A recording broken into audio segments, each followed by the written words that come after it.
They take Stretford Paddock. This is the last sausage roll of the dice for Champions League tonight, because Tottenham have got a few tough games coming up, and we'll see what happens. They've got, I think it's Chelsea, and I think they've got a North London with Arsenal. So let's do this, get the results tonight. Sunday wasn't convincing, I say that now. I'm more relieved that we're in the cup final after the farce of everything else. But let's get their heads up the paddock. I'm going for, you know what, let's have a 3 or 4-0. We all need a smile tonight. Up the paddock, up the Reds, and let's get some 3 points. Plenty of tickets going round, so I've heard. Hello, it's me, Dave. Dave the London cabbie. Though I'm not working at the minute because I really am not very well. Well, we're in the cup final. The weekend's gone. And tonight we play the worst team in the league, looking for a league win, which please God we get. You know, things really are depressing, but we can only look forward. I'm still 10 arg in, and I predict a scoreline of Manchester United 3, Sheffield United 1. Come on, United. Just some reactions for the game tonight. I think it's going to be 3-0. What are you saying? I think it's going to be 3-1 or 4-1. Come on, United. Hoyland, Hoyland, Hoyland.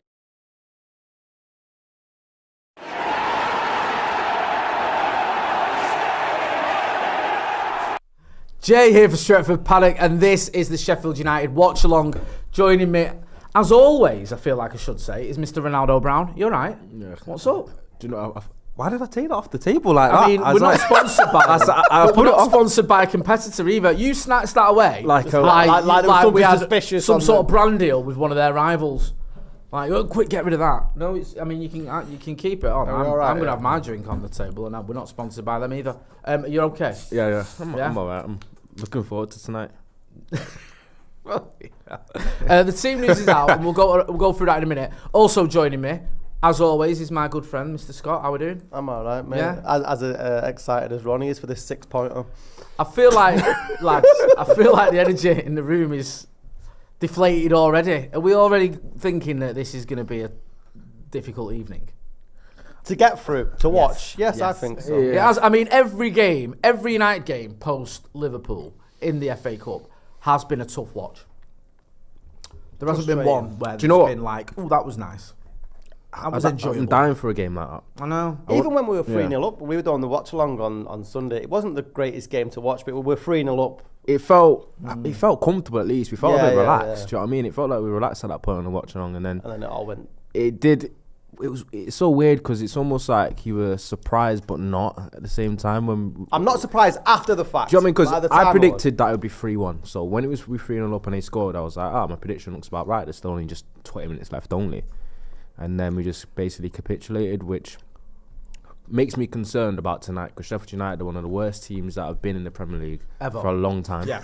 Statistically, I think they're up there down there but with the historically worst teams of all time. But we made hard work of a Coventry side that are in a division below, not exactly firing all cylinders either. So you can't overlook Sheffield United either. Do you know what I mean? And with the form that we have been in, I expect us to get the victory today. But I don't think it's going to be plain sailing. Sheffield United be encouraged as well by what they saw on Sunday. If you're the manager of Sheffield United, say, well, if Coventry, 8th in the Championship, can do that, then you can go to Old Trafford, and you know you're going to get shots. Exactly. Just to give some context, the lowest point totals in Premier League history: Derby the lowest with 11, Sunderland second with 15, Huddersfield third with 16, Villa in 15-16 season with 17, and then joint fifth are Sunderland and Portsmouth with 19 points. At the moment, Sheffield United, having played 33 games, are on 16 points. So, I mean, they could, win the next 5 games and be all right, or they could win one, say, of the next 5 and be amongst the lowest points totals ever. So, they're looking like one of the worst teams. They're a bit weird, though, Sheffield United, because as bad as they are, they have games where they put up a fight against decent teams.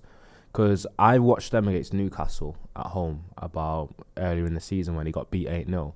And that is definitely one of the worst teams that I've ever seen step foot on a Premier League pitch in that game. It was 8-0 and it could have been 12. And Newcastle. Yeah, I watched that game. You got Is Newcastle. that where Tom Davies came on as a sub? Yeah, yeah, and his yeah. immediate input into the game. We got tackled and then he scored. Yeah. Yeah, I remember that. Yeah.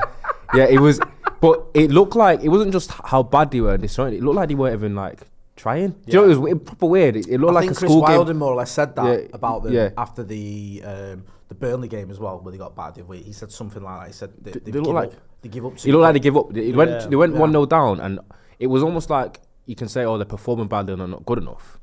It was like Newcastle players were just running forward, and the Sheffield United players were like, almost jogging alongside him and just letting him walk. It was proper weird to watch. But then I've seen him against Liverpool. I've seen him against Chelsea as well, where they've put up good performances and made the game really, really tight. So it's like We struggled against. Do you know what I mean? It was the logo, wasn't it? Yeah, it was Ramos, on Sir Bobby Charlton when he passed Yeah. away. It's Delo. You're right. Yeah, I think it was McTominay in the first half, then Delo. But they weren't great, but we were terrible as always. I think one thing that's hampered them as well is they don't get as much coverage on it because they're at the bottom of the table, and obviously we're towards the top end. We're a bigger club, but Sheffield United have also had probably one up there with us, Newcastle, etc., as having like the worst injury crisis. They've had like an unspeakable amount of injuries, and it's obviously affected their season as well.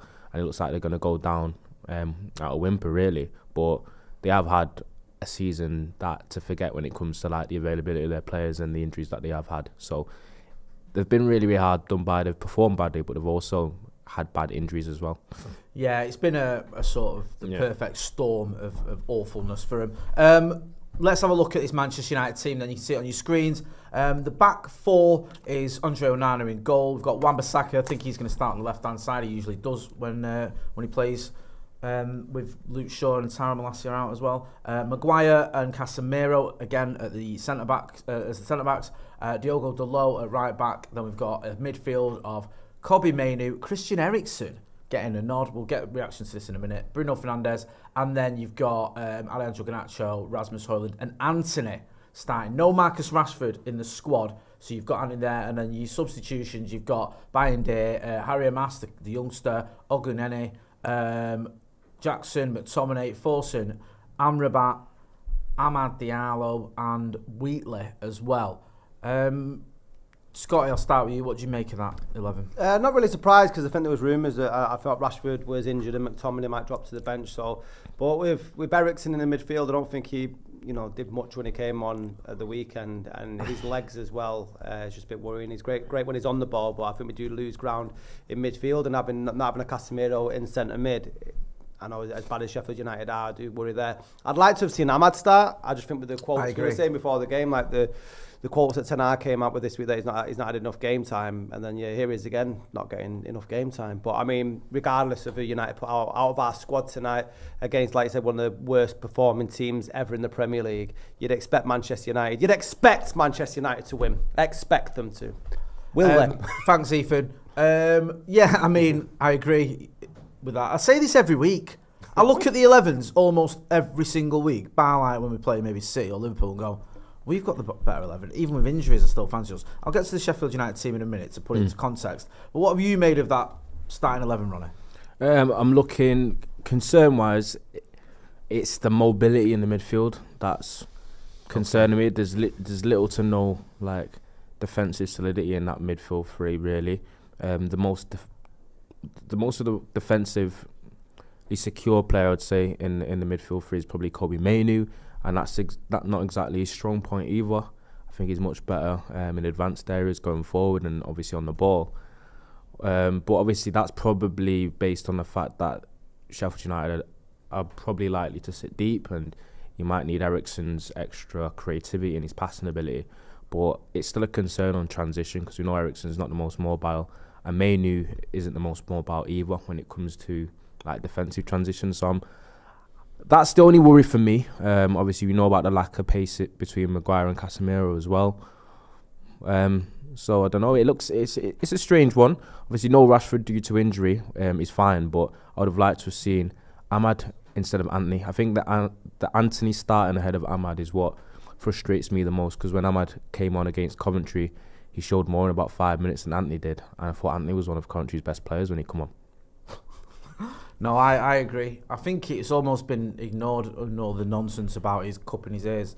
That when he came on, he did nothing. I thought, can't do it on the Wembley pitch against Coventry.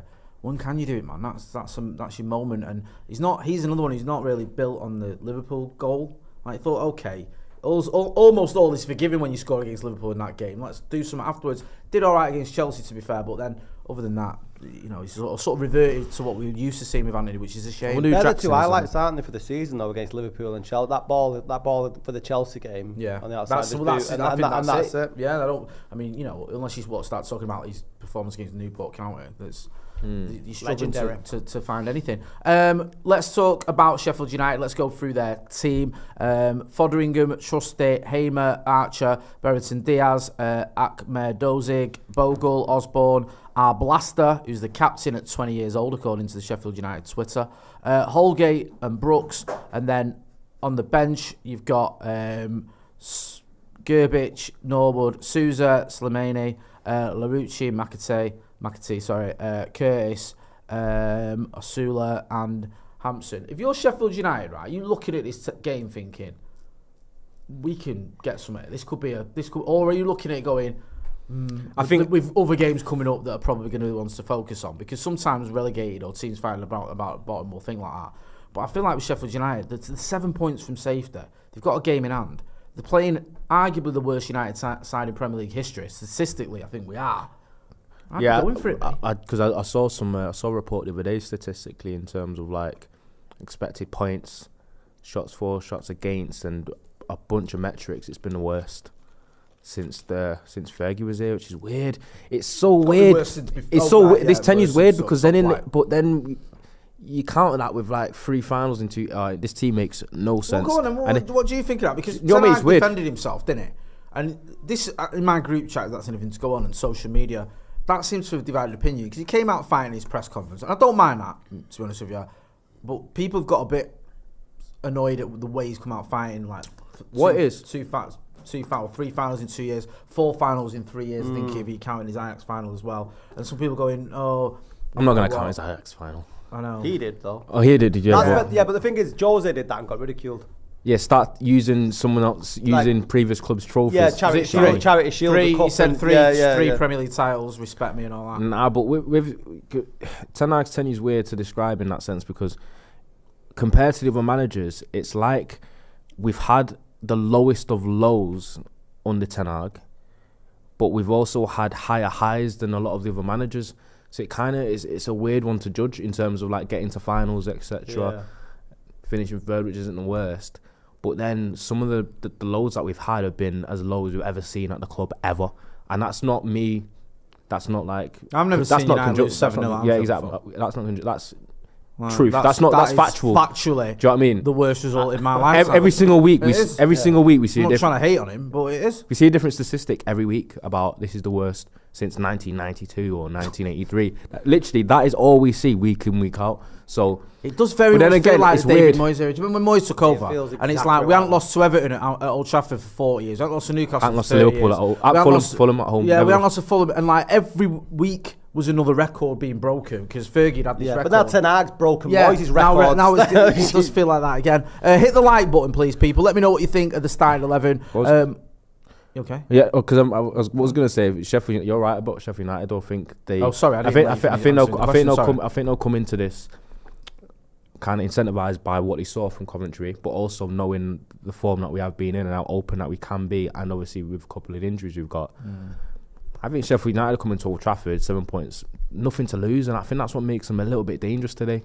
Yeah, I mean, if they've got any chance, realistically, of staying up, then they need to start winning now, really. If Sheffield United can keep it like 0-0 for 30 minutes, Man United will start getting a bit nervous because the crowd around them will start getting on the backs and stuff. Yeah. And then you can sort of see them growing into the game. So I think for Sheffield United's point of view, it's important for them to try and keep a clean sheet for as long as possible. No, I agree with all that. Get involved in the comments. MD says Anthony starts again. Some sort of deflated emoji. What does Ahmad need to do to start ahead of this guy? Crying emoji. I genuinely think Ahmad is so much better than him. I mean, you're laughing there? Because as we said before, the only way that Ahmad plays is if he plays more. Isn't that what Ten Hag said? Yeah. Ten Hag says he's not played enough, basically, for him to play. When how much he plays is down to him. That was what confused me. I about mean, there's a what he lot said. about Ten Hag I've not found to make sense this season. Do you know what I mean? Because that was the reason he gave for Ahmad barely getting any minutes, saying he's just come back from injury, which is about 4 or 5 months ago, by the way. And then he goes, I've not played him because he hasn't played enough. And I was probably scratching my head like, Do you stand by what you said on, was it Sunday when you put the tweet out that Ten Hag's got at the end of the season? I put that tweet out. You put that tweet out, yeah. I feel like that's a stitch up, like, you know. I know. I'm only asking them questions. I'm joking. I thought fair play to him, he's gone. I don't see a world where he's still there. Even though we're sort of, like I said, we've hit heights that other managers haven't, it's the lows that we'll sort of see him out. And then obviously what's come out in the news with what apparently Jason Wilcox has said, etc. Do you buy into that? No. I think because I've heard it from because Muppeteers kind of What Muppeteers going on? Kinda confirmed Jason it. Wilcox to come in straight away. He said you need to start playing this way. Muppeteers is very well sourced when it comes to Ineos. It is. Do you know what I mean? It is, but it's So I'm not not gonna- infallible. Surely that's a Yeah, conversation. it's not infallible, but if I heard it from was it Nick? The original source, I would have took that with a pinch of salt. But when I saw that Muppeteers kind of confirmed it, that was when I was a bit it's bad times in end of April. Someone's coming in and saying, right, everything you've been doing, forget that, do it this way. That is what I told. This is what I've been telling everyone from Crazy. day one. Everyone's saying, "Oh, Ineos going to do this, Ineos going to do that." It's hard to imagine an institution changes absolutely everything and wipes the whole top end of a club, and then keeps the manager. Yeah. I thought that was going to be a long shot anyway, unless he did it extremely well, because they look like they want to change everything and they probably want to appoint their own guy. But also, I thought people like Omar Barada, people like Dan Ashworth, people like Jason Wilcox, when they weren't working for United or knew that they were going to be in for the job, they would have had preconceived opinions on Ten Hag already from what they saw from United, whether that was good or bad. So if they could have been, because Omar Barada could be at City when we're doing poorly, not knowing he's going to be appointed for the United job yet, and he could be laughing and joking with people in the boardroom saying that I've seen United team and Tag. Not when blind into the he's shit him. Yeah, he's organisation shit him. Do you know what I mean? Yeah. Same. Dan Ashworth could have been thinking that, and then you come into the club in United and you're like, I didn't really rate him before I came here.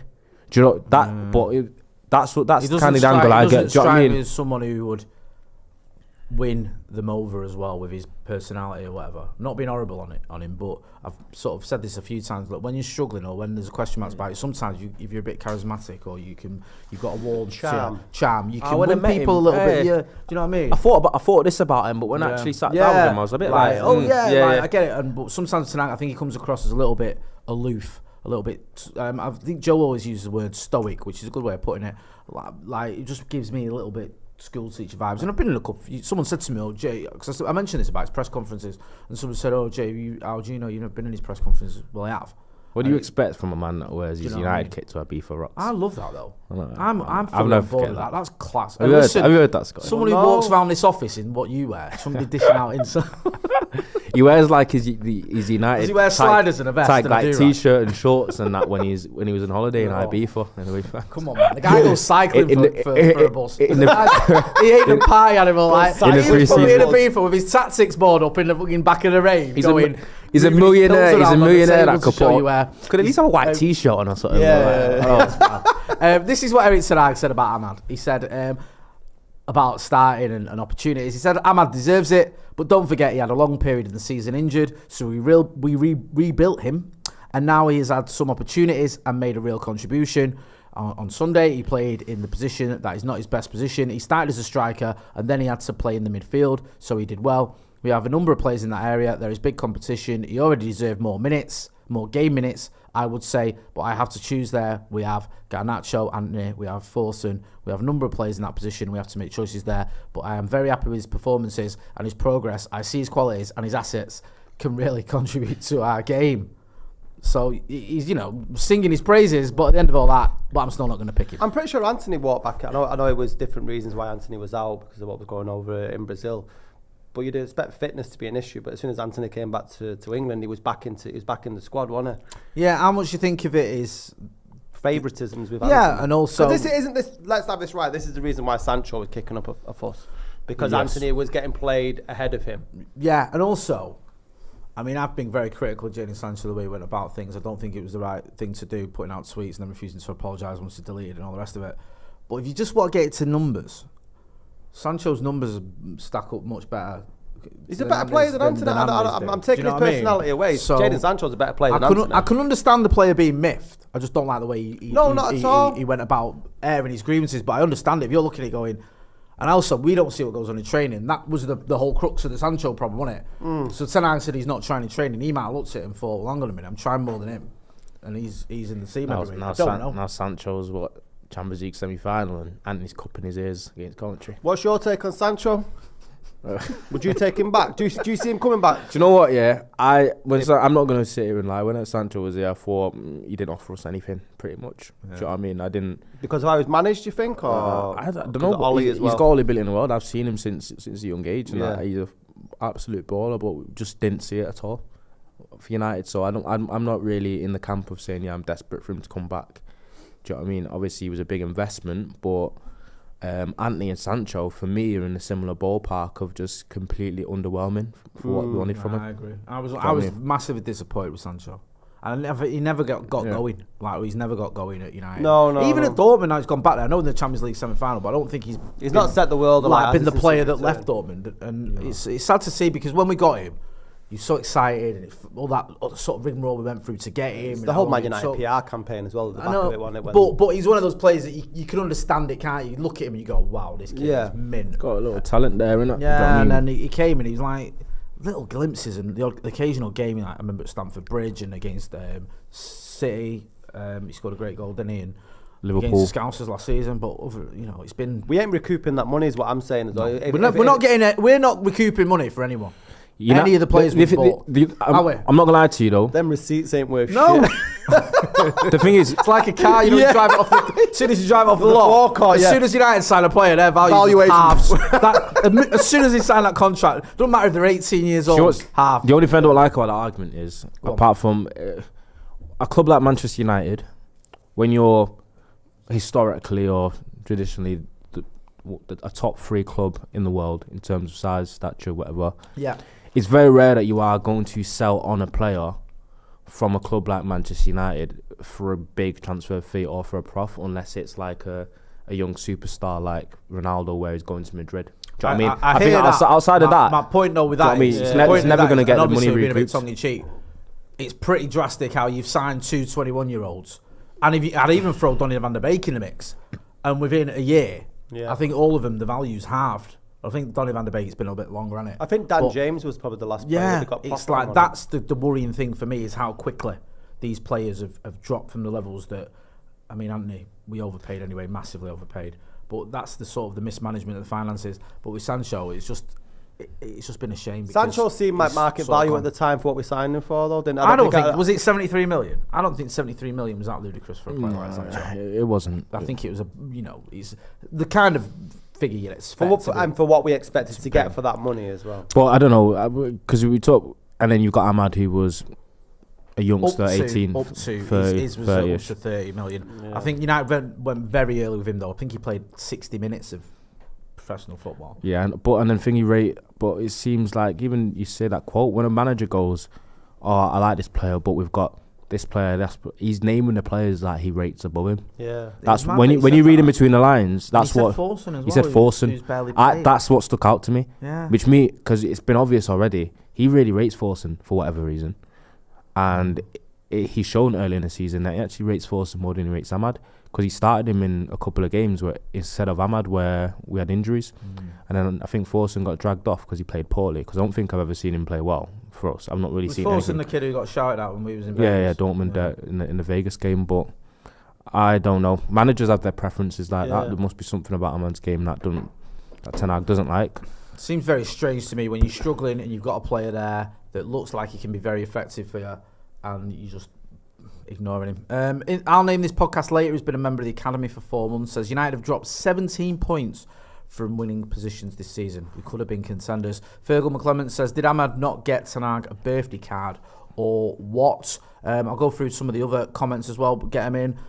Dean Woolley, or Woolley, I don't know why I said it like that. says, I bet we won't even get 40 million for Sancho now. Rafa D says Ahmad, and then he does one of those things. Says Forsen.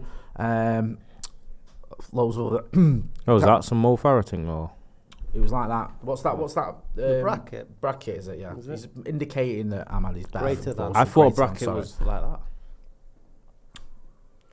You are. I thought a bracket was like that. Do you know what I mean? Like that. Right. Well, that. What That's, did I do? that's like a bracket. What? That's just an arrow. No, it's the That. it's like the Greater crocodile. than. The You're crocodile, right. innit? It's greater than. An You're open right. bracket. That's the Greater than emoji is what I meant to do. Well, not emoji. Like what? It's not an emoji, is it? The greater than. No, it's a symbol. Symbol, yeah, off the keyboard. That's what I was trying to Welcome to recreate. Welcome to literacy. Yeah, it's not a bracket. You're right. 40-plus-year-old men trying to work out what an emoji. What is it? The comments always know. What is it? What is that? Punctuation. That's gonna bother me. Greater than, I think. It's greater than. So it's just called greater than. Oh right, what's it called in? Someone probably knows in the comments. Yeah, what is it? Let us know what it's called. Why do we keep ruining good players? Says Marcus. For a laugh. Daniel Berry says we did buy players and move them on for money and reserve players too. Yeah, we used to do that. Many times over. Do you remember like back in the day we used to have players that had come through the academy, play 3 games, and you get like 5 million quid for them or whatever, which back in those days was a lot of money. And now it's just like, yeah, we seem to struggle a little bit. We struggle to move on anyone really, don't we? Joel Clayton says, an inequality. It's from maths. Thank you. Okay, there you go. The Ace says, Muppeteers said they think it might make sense. It's not sort of, that's the story we were sort of talking earlier about, is it Jason Wilcox coming in? Got some quotes for you as well. Harry Maguire says, I've been at this club a long enough time to know that the noise around the place is always here, whether it's with the manager or the players. Excuse me. Speaking about the game against Coventry, he said it was a really strange mix of emotions throughout the game. The way that the game went, it was just crazy to be involved in. Going into extra time, we needed to regroup, refocus, clear our heads and do everything we could to win. We managed to do that in the end. And he also says, I don't think we needed to celebrate too hard. We let ourselves down in the last 20 minutes of normal time. And to play for this club, it involves huge responsibility. And we didn't take responsibility in that last 20 minutes of the game. Also, there's a quote from Diogo Dalot. He says, games in this league come thick and fast, so we have to recover well. And I think we're prepared for today. Someone else has asked about Jacob Ambriole. He says, no, Cambuala. No, he's still injured, isn't he? It's annoying because he came in, he had that very good game against Liverpool. He struggled a little bit against Bournemouth. Yeah, he struggled against Bournemouth. Yeah, and then he got injured. So, I mean, it's just par for the course at the minute, isn't it? With all United players, especially defenders. It's like... I wonder what our best injured 11 against our 11 that are available would look like. Would we have a stronger 11 injured, do you reckon? Our injured left, well, our centre-back pairing would be Varane and Miners. Our left-back would be Luke Shaw. We'd have Rashford up. You'd have Rashford in there. You'd have who else? McTominay in mid. Yeah, I know he's on the bench, but I don't think he's. Yeah, I don't think this is the thing with the injury thing as well, because we've had one or two that have hampered us, and I think the centre back crisis of late is pretty. I reckon the centre back crisis that we've had of late of everyone being injured in that position is probably one of the worst that we've had this season. But for a lot of the last couple months, we've not been a million miles away from being full strength. So the injury excuses started to lose weight a little bit, especially because, I'm not going to lie to you, it's an excuse that a lot of fans and a lot of people have hung on to, when in fact, if you look at it, most teams throughout a league season never ever have their full complement of players available. Do you know what I mean?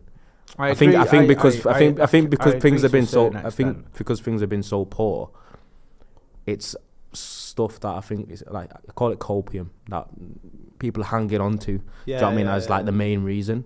And it might be one of the reasons, but it's not the main reason. No, it is one of it. I think in terms of injuries for me, whilst the number of injuries has been pretty bad, I think we've got the most number of injuries. We still, like, other teams have injuries as well.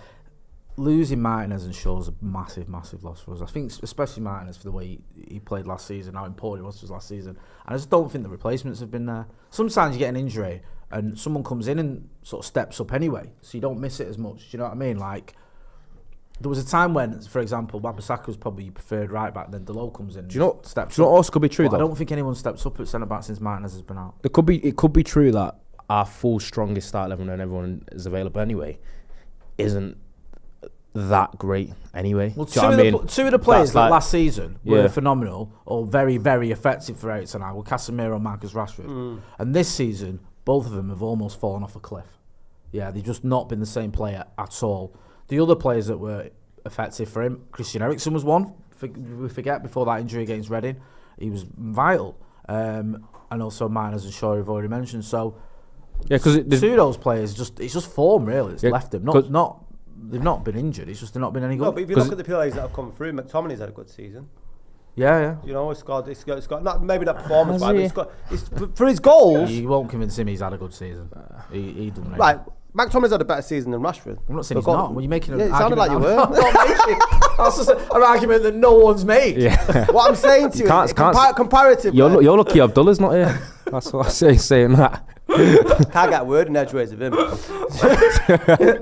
as McTominay stepped up though this Yeah. season. That's what I mean. I don't think it's been a net, it's obviously not been a net positive, has it, on the team?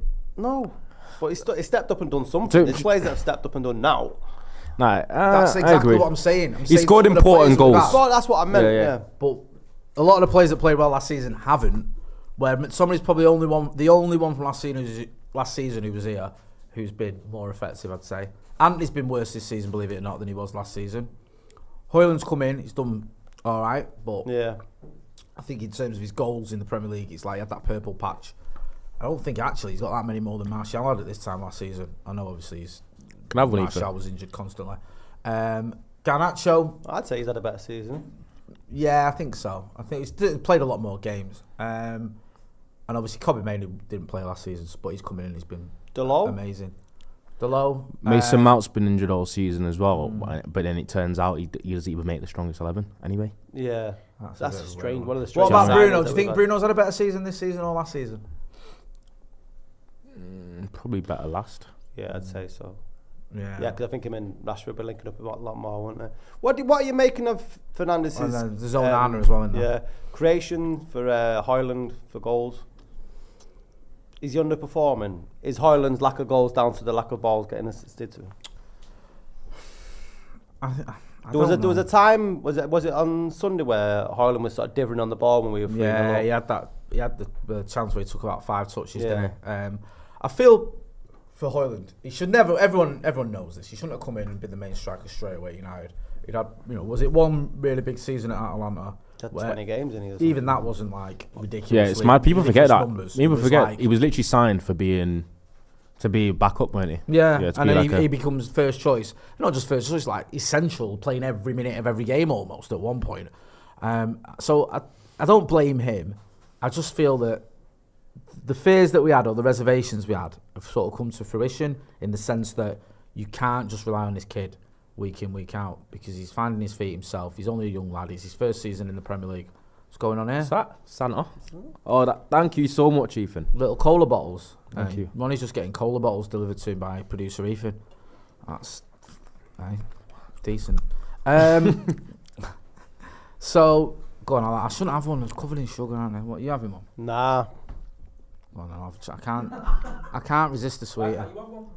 I do keto diet, so I don't eat sugar. What is keto diet? Not eating sugar. Is that it? Just no Like sugar. carbs and stuff like that. No No, carbs at either? all? No, I just eat like meat and cheese. How do you eggs and function? Stuff like that. You're fueled off fat rather than sugar. How Oh, long so you you're been doing fat. that for? I've only just started again after I got back in the gym after having my operation, so just started again this week. How What you fat do you finding eat? Meat, cheese, eggs, fish. Feels like it's a good idea. It is nice. Sorry. Someone's saying don't chew on the mic. Who's chewing on the mic? Me and Ronnie. I kissed the mic before by accident. Sorry about Did that. you? Was that not a little Don't cast as cheating. Don't worry about it. secret kiss to the production team? Yeah, yeah. Nah, I They just- can I- read between the I lines. just love what I do. FB F1 Sport says goalkeeper Bayandere, left back Shaw, centre back Martinez, Varane, right back Wan-Bissaka, CDM Casemiro, central midfielder Mainu, Cam Ericsson, left wing Rashford, striker Rasmus, right wing Mount. That's his team or their team. So I don't know if it's he or she. So yeah, that's an interesting one with the goalkeeper. Bayandere coming in. I think Onana's been all right post Champions League. Yeah, once the pressure was off him. That seemed like an edgy lineup. Proper edgy lineup. Edgy man. 11. Yeah. Actually, I don't rate Onana. Bayern Days your man. Based on what? The Newport game. Yeah, the game against Newport where we nearly threw it away. Yeah. Not saying it was his fault, but yeah. Since Onana came back from he played that, 10 Well, minutes in the African also nation. as well, right? I'm sorry. Like, listen, I appreciate you super chat, and I like the fact you've got your own ideas, but I'm not having Eriksen over Bruno personally. No. I think that's a bit too much for me. He went edgy, innit? Yeah, like that. Do you know what though? There are a lot of people who will agree with you. There are a lot of people who go, you know what? I'd pick Eriksen over Bruno, but they're wrong. I think Eriksen's past his best, isn't it? I think Sad we've to probably say. seen his best in the United shirt last season, but I think Fernandes has probably got more What mileage. did we give in him? Was it a 3-year deal, Eriksen? I feel like it was. Was it a 3-year and an option of one more? I'm not I think sure. Brentford offered him 2 and we went, Yeah. What's that? we'll give you 3. I'm pretty sure, let me just do a little bit of Googling. We'll give you a bit of dosh. Yeah. An extra year, but a lot more misery. Yeah, 3-year deal. How's that? He got a 3-year deal at United. So, I mean, he was 30 years old and gave him a 3-year deal. To be fair, surprised Sanag hasn't played him more with him being former Ajax. Well, last season, he was like one of the main men, wasn't he, until He got that injury. Like, Was it Andy Carroll that went yeah, he was horrible. He just chased him all around the pitch, Yeah. booting him. So, yeah, last season he was integral. Got that injury. Showed it in little, fits and starts, but wasn't quite the player that he had been pre-injury. And then he's not really shown a lot this season, has he? Santa Notch says, Eriksen will be off the pitch by the hour mark. Jim Mack says, Andy Carroll should be in jail for that game. Love that. Wazi says, Højlund could have been amazing this season if he had proper service. Where do you stand on the Rasmus Højlund argument, Scott? Do you feel like it's the service, I think it's a service, really, because if you got if Anthony's playing down the right, he's not got a great cross in him, or he's certainly not proved it.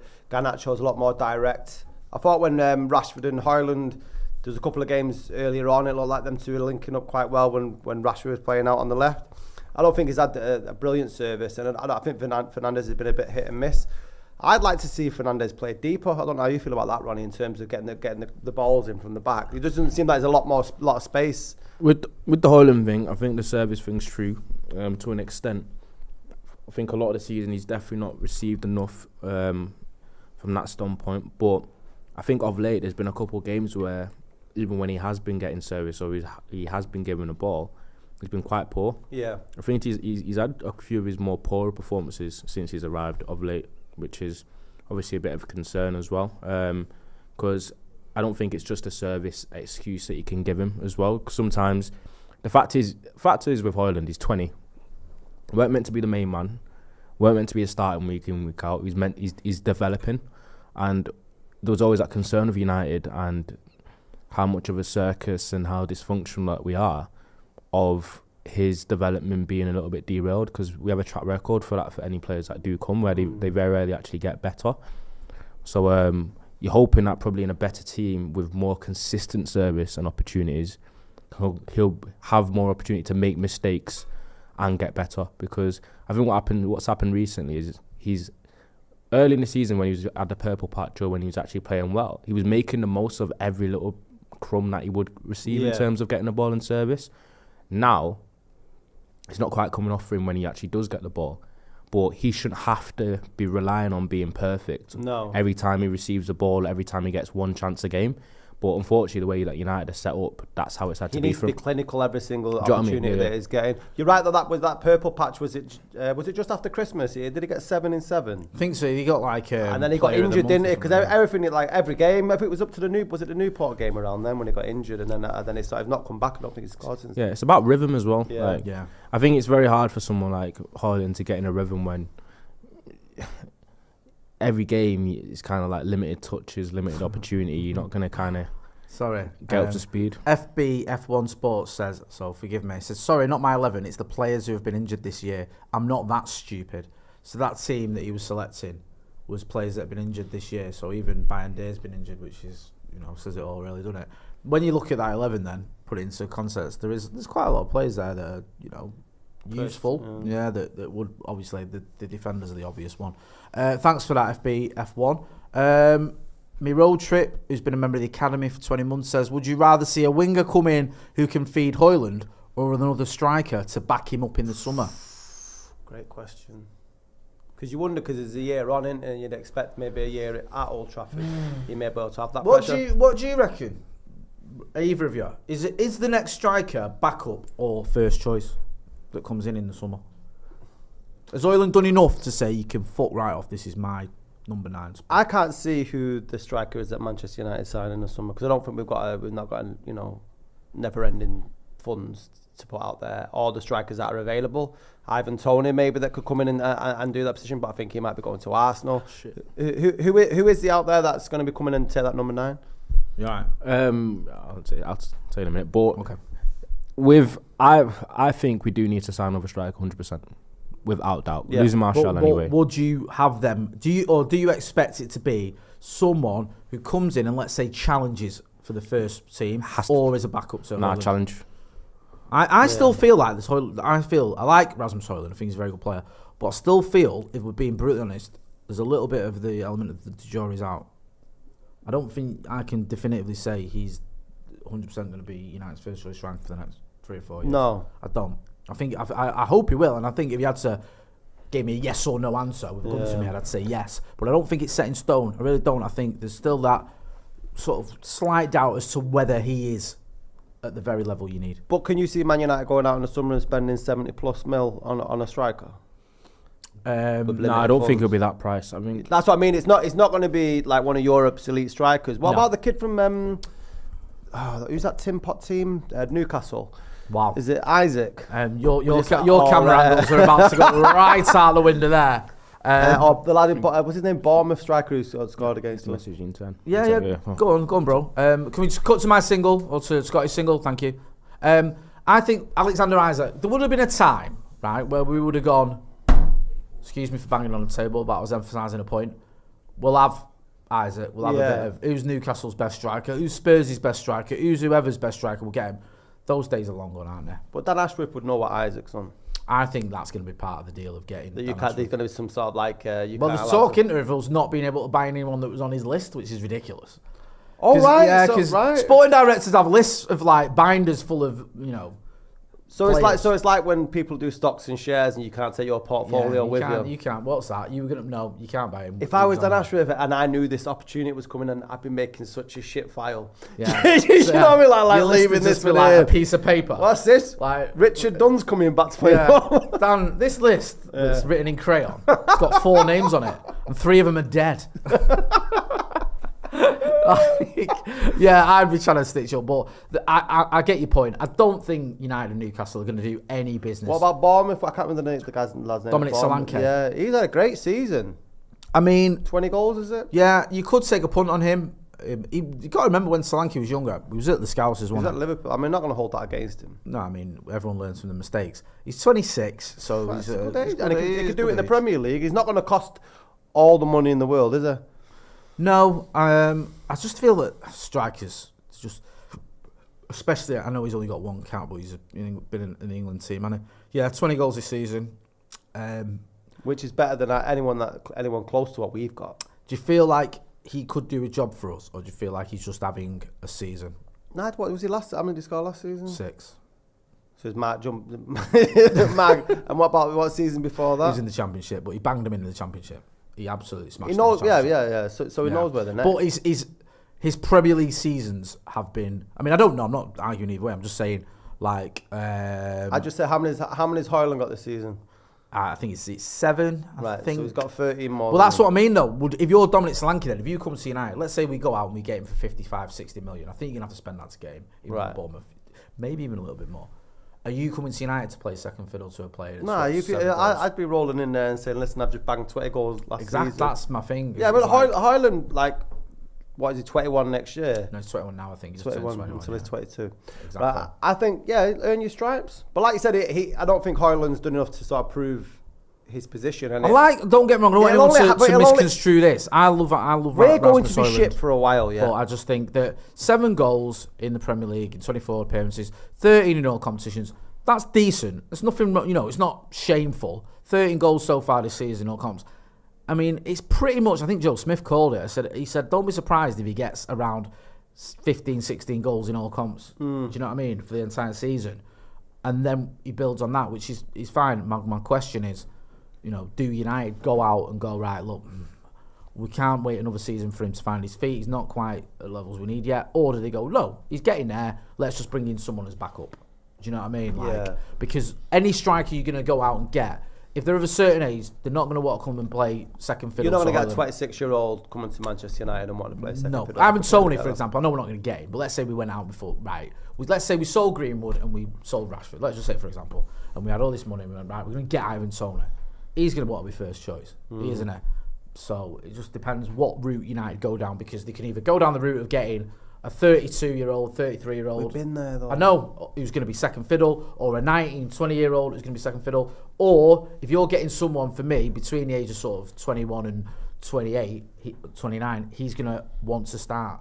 Do you know what I mean? I think you're going to struggle to sell it on him as coming here and being back up to someone who himself is still finding his feet. It's a sort of a problem Manchester United are going to have to look at, because at the minute, you've only got one striker. You need another one. It's just the question is that next striker going to be first choice, or is he going to be the backup to Rasmus Højlund? Ideally, right now, you could do with someone like a bloody 34-year-old Cavani, that type of player who's come in and rotate or whatever, but they're not exactly growing on trees, and obviously Cavani's long gone. But from what you hear, it seems like United are going to be after a player that can challenge him. Do you know what I mean? Yeah, that makes sense to me. That's what I mean. I still feel like the jury is slightly out on him. I do. I feel like it's not. I don't think he's not. I'm not saying he's not a good player. He is, but there's every chance next season he could put up similar numbers, and it's like, are United going to be completely happy with that, or are you going to want a player or a striker who, can get you close to 30 goals? Take the pressure off him a little bit. Yeah. Do you know what I mean? I mean, you at least need another option. We know that, and it's not all his fault at all, because look at how many games he had to play, how many times he's just been over relying on him when it's not been happening. There's not even like we can go, right, take him off now and put Martial on or whatever. We've had nothing, have we? Marcus down the middle has been the only real other option, and that's flawed. Nicholas Walker says, considering Burnley beat this side 4-1 on Saturday, how can Ten Hag survive after this if we suffer a loss? Dan United Got Burnley 94 next as well. says, Jay, it's time, bring him home. #Welbeck. I would absolutely. Danny Welbeck is the answer to all our problems. He really is. Did you see that Tom Cleverley's got the Watford job? Yeah, I've seen that. Full time. That's good, isn't it? I'd love to see Tom Cleverley make a success of his managerial career. I would. I felt a little bit sorry for him, United, He had a great season. Well, he had a great season when he was playing next to Anderson, didn't he? Yeah. He had the first start of the season when he did really well. He got that injury. Kevin Davies at Bolton stood on his foot and broke his metatarsal, and he was never the same player after that. Certainly not for United. And then he did win the title, obviously, with us, but he suffered from he was overhyped. Like, I remember he played for England, had a very good debut for England, and then like Roy Hodgson was calling him like our Iniesta or something stupid, and it was just like, he ain't that guy. And then injury at a crucial time, and then he got hammered. He was like, he became he was one of the first players who was the go-to guy on social media to troll for a lot of people, and he was getting battered when it was the whole TC23 thing. So he got a lot of stick. Some of it was completely OTT. I think because he's not fancy enough. He's not fancy looking enough. I don't know, man.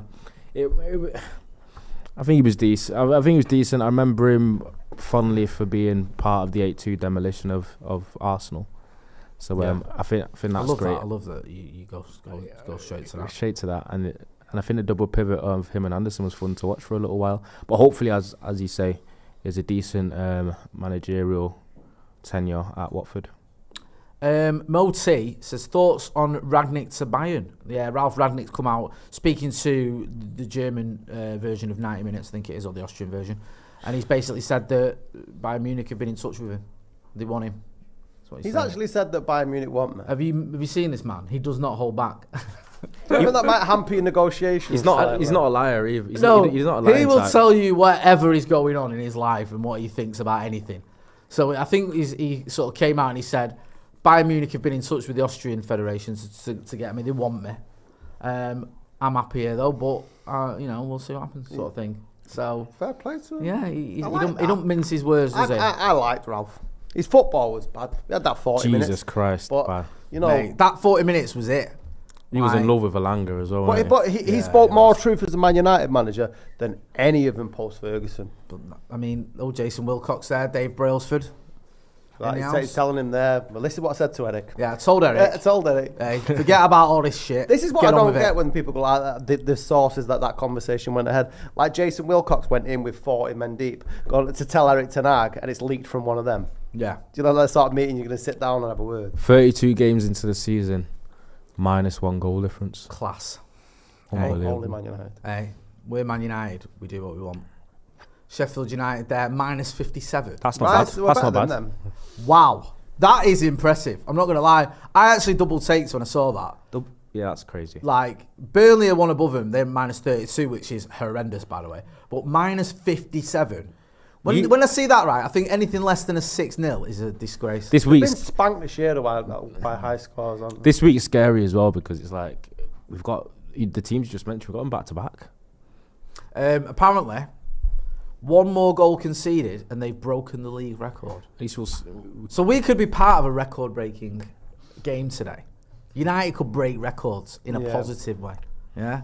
Just think about that. You can remember where Is you it a were. positive way? I was here on the 24th Is it a positive of way, April, really? 2024. It's more of a negative stat for Sheffield United. It's not really a positive Don't one take for it away United. from Ronnie. We were the one that brought that. We were the Yeah. one that- We were part of that record-breaking game. I feel sorry for these people. Look, she's looking at him eating that pie like he's doing something wrong. If you're eating those pies at Old I know. Trafford, then there is Like, something wrong with you if you eat Yeah, those. well, I'm not there going is to. that. Do you eat those? No. Do you eat those, Scotty? No. If I've you had go- one in the past. I wasn't impressed. Yeah. The chicken. It might- balti, I've not had whatever. one. It might be the for worst years. thing that you can ever eat. Yeah. That looks like my missus and my little girl there tonight. Looks like their section as well. That last game she was at, my daughter was the Bournemouth 3-0 defeat. So Oh. I'm hoping. Oh, she's only 7, bless her. I'm hoping she sees a win tonight. Get involved in the chat in the comments. Give us your score predictions. Also, hit that like button, please, people. Let's get to 1,000 likes. There's almost 3,000 people watching. We've not even got to 300 likes yet. That is a disgrace. John Santos says 2-2. Ryan says, is Malacia dead? No, he's not. He's been in training. Have you seen the footage? She was doing shoulder presses earlier. That's what everyone's like. How long was the footage for? I didn't watch that. I just saw I didn't see the. Long enough for it to not be AI. Really? Was it one of those though? Like, could you tell he's actually training, or did it look like? Nah, he's training. He's Is training. it? Right, because I remember Pogba used to do this, didn't he? Used to do them little vids where he'd be like, with the ropes and all that. And he'd be like, look, Yeah. training, man, what's the matter with you? Proper on it. Yeah. And you'd think, yeah. Yeah, shut up.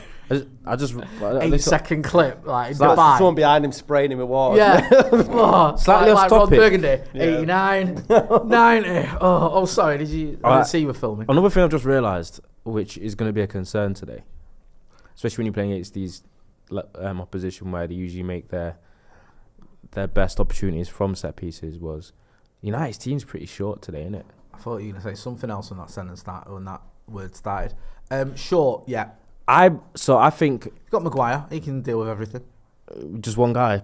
Yeah. Everything. Everything. Right. Can you imagine if we'd sold Maguire and McTominay this summer? I know McTominay's not great at games, but he What is scores it good about goals. McTominay? You Nah, know stuff it's just about him. about. No, he's right. Like Do you know what I mean? Like we were the two players. Casemiro, Maguire, and Mate, on that semi-final, I know Steve. We've got disagreed two with me. players today I that thought can Maguire head- played very well against Coventry. If it wasn't for him, there's no way on God's earth we win that game. We are not in an FA Cup final now. we've got two players that can head the ball. McTominay, I don't think we get past the Scousers. So again, we're not in that FA That's Cup what I mean. final. But they were two players that we were getting rid of in the summer. Well, do you know what? Had we got rid of them, I don't think you'd have struggled if we'd got rid of them in the summer to find 4 United fans that were bothered about it. No, Do you know no, what no, I mean? no. Like, everyone was like, get rid, they're done, whatever. And then it turned out to be the a blessing in disguise. A bit of confusion about Is coming out Johnny of summer. Evans United signing of the season? It's harsh, innit? It's harsh on Mount. on Mount, Yeah, yeah. Mount was a shout probably. I'd say. Do you know what's mad? We've been so bad this season that it feels like it's like even picking player of the year. It's probably Delo, and then you got people criticising that. Do you know what I mean? Yeah. Everyone's I mean, flawed in so- it because Mainu missed half the season. He's been obviously shining light, but he's missed a lot of the games. Missed the Then- first 3 months, innit? Yeah. Onana had a absolute horror show for the Champions League. More or less cost us that place in Europe. He cost us that. So Champions it's like Yeah, it's a bit difficult to make a case really for him is. being our player of the season. It is the best of a bad bunch. Hoyland, has been great, but again he missed. Not missed, but he had 6 months or whatever, 4 months without scoring in the Premier League, which is not ideal, is it? No, it's So not. everyone is flawed, and it's weird. I still know people that don't rate Delao, that don't like him. There is loads. And it's like, I'm arguably getting quite. Why am I getting scared?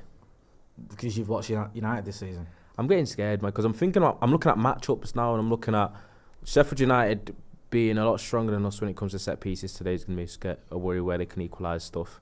But also, Casemiro and Maguire against Brereton, Diaz and Archer, especially Archer, who's quite quick and lively. I think if he isolates Casemiro, that could be a bit of a problem. Because we saw what happened when Casemiro got left on an island against Haji Wright. Yeah. Basically walked past him, remember? Oh yeah. How did that look? Remember, when towards the end where Haji Wright just knocked the ball past him and he passed it to himself, didn't passed it to himself basically. Jesus, what? He basically said he looked up, saw Casemiro and thought, I've got you. I can play a through ball here to myself, and you're not gonna get it. And he looked like he was running in quicksand. I don't know. Yeah, it's so bad that. What score are you going for then, Jay?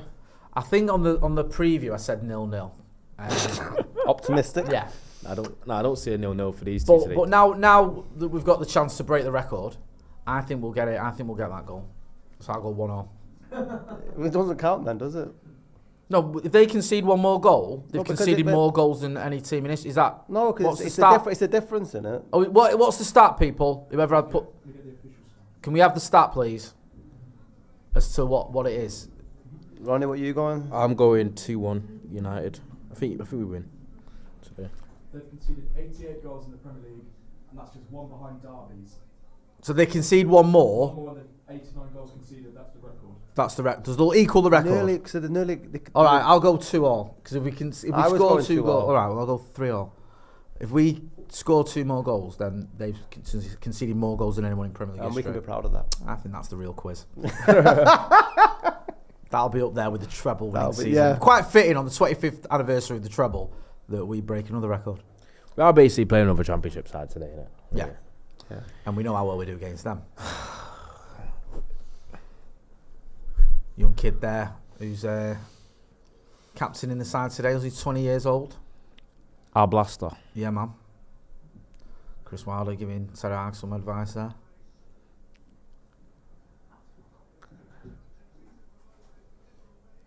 He said, let the least best man win. Yeah. Are you a fan of this, Ronnie, the huddle? I proper in my own head at this point. Yeah. I walk into. I don't even listen. I feel like I don't listen to what's being said. I'm in a proper weird little. The 30 seconds to a minute before a game, when the game's starting, and my brain's not on anyone else speaking to me and stuff. I feel like when you go into huddles, everyone's into it, and I'm just kind of like Focusing on spaced out. Are you relaxed? I'm quite relaxed though. I'm not gonna lie to you. Not really a nervy. What about you? I feel like I get more. Football. Was you into huddles when you was playing? Is that something that I happened? couldn't be asked for it. It just felt like the managers I used to have, I'd never really believed them. It just felt a little bit too forced. Come on. Yeah. I wouldn't really say anything. I think I'd be more nervous an hour and a half before the game, but like the moments, the 20 minutes before a game, I'm not. I'm more just kind of focused, to be honest. And my sense of humour as well, I just laugh. When someone's motivational speech. Go on. This is good, this. Good start. Shots then? The low. Got it in the locker. Ooh. He shifted on to his left foot. I thought, what's he doing? And then he's got enough tech. Yeah, he's hit that enough. Produced a good save there. Would you just love like a comfortable like 5-0, just relax and chill today? I'd love one, honestly. I think if you had a bit more power than that, he's in trouble. Yeah. It's quite good, that. Oh, you know what? Bruno's got that hand bandage thing on. Players always do one when they've got one of them on. I don't know, that one looks a bit thick. That corner was terrible. Gets another attempt. Ericsson there. Did he back that? Lovely header. He like It back, he looked like like back he touch. did, didn't he? But I was a little. I was gonna say back, literal back pass But yeah, from Ericsson there. so a good start from Manchester United so far. Yeah, a little bit brilliant. Hit that like button and get involved in the comments and the chat. And if you're not doing already, then make sure you are subscribing to the channel. I want to get to 750,000 subscribers. You can see there, Yeah. we're only 5,000 and something off it. I was going to do the maths then and I gave up. 6,000 and something off it. 6,540, 57 off it. Is that right? I don't know. Right. Okay. I'll few. say, yeah, something like that. Ericsson, if they low block it a bit deep like this, you got someone like Ericsson, a little bit of added creativity, Yeah. and also obviously, not gonna get much joy with that though. No. The big direct one.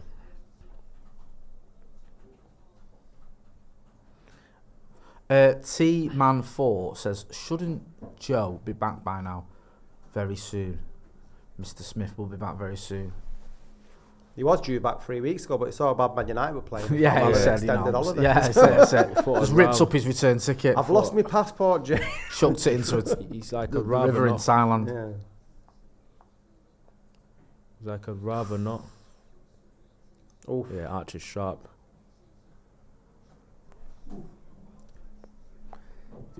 it's how easy to get through like that. That's the usual that from any time that the opposition's anywhere around our box. Ethan does hoping for a goal, and he tries to deny it. I He's don't probably. know Have you got the other game on there, Eve? Have you? Listen, I'm not surprised. Just make sure you still, I'm not switched gonna on. switched off. Yeah. I'm not going to do it live on air, but after the game, let me and Ronnie want to talk about Ethan on Sunday when he was sort of celebrating when Coventry scored. But we'll talk about it afterwards. Yeah, and he tried to deny it as well. And laughing, he's chuckling his head off, he was as well. But don't I was talk about it. proper Do you now. know why? Because he knew that meant extra time, more content. Why do for you always see the channel. good in people? Yeah, Eh? that is what he thought. Yeah, I get to stay a bit longer at a job I love. Thank you. That was all he was thinking. He was proper on the edge of his seat. He and was. And I'll thank him for that later in a one-to-one meeting we're gonna have as soon as this stream ends.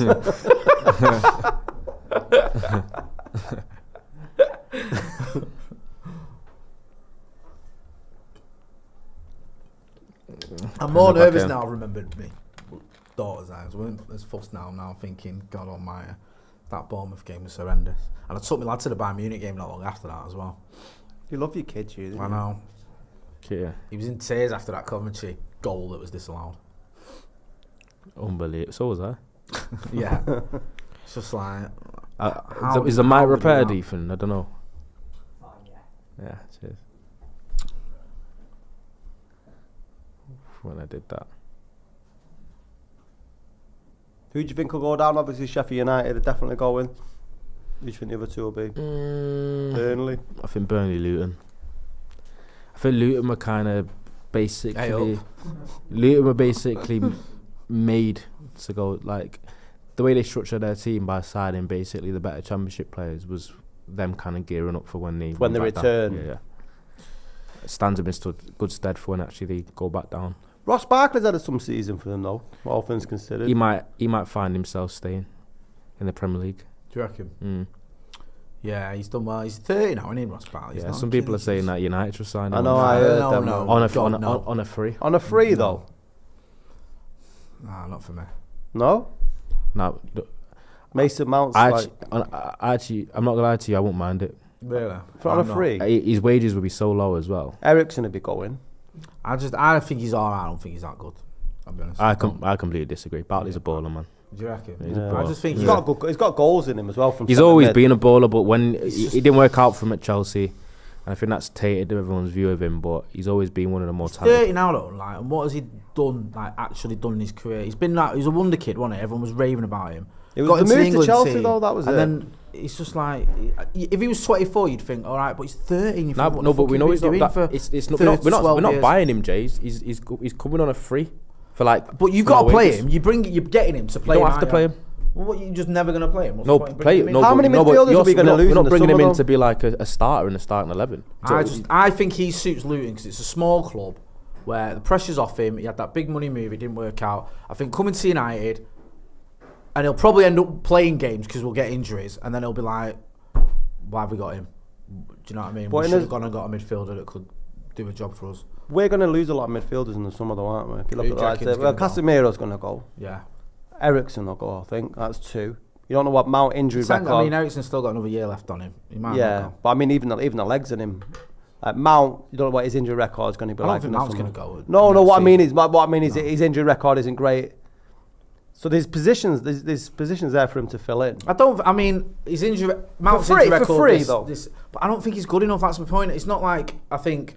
Oh, it's because he's free. Get him. If I thought he was good enough, yeah. But I just don't think he's good enough. So the fact he's free doesn't make me feel like go out and get him. Yeah. Because for me, he's not up to the levels. And I think if we are going to get closer to the teams we need to get closer to, getting the best player from a relegated team who's 30 hasn't, for me, lived up to his expectations. I don't think it's a good move. And I always think there's a question mark about him as well, like fighting in nightclubs and whatever the hell else he's been up to. Because United never had players like Well, that's what I mean. Do you want to buy more of them? for backup. What do you That's mean? the thing. Buy. We're not buying. He's not being bought though. is he? All right, do you want to sign more players that are aren't what? quite good enough and have questionable? I think whether they can Ross perform at Barkley the top could level. be the one to sort of bridge the gap between Manchester United and Aston Villa. So you get him. I wouldn't be against it if the summer transfer window was looking kind of porous. We ain't got a lot of money to spend, man. Do you know That's what I what I'm mean? thinking. We might have some money though. You don't know who's going. Do you know what I mean? You don't know what's going to happen with some of these players that we've got. Who, like Mason Greenwood's probably going to go. That's profit, isn't it?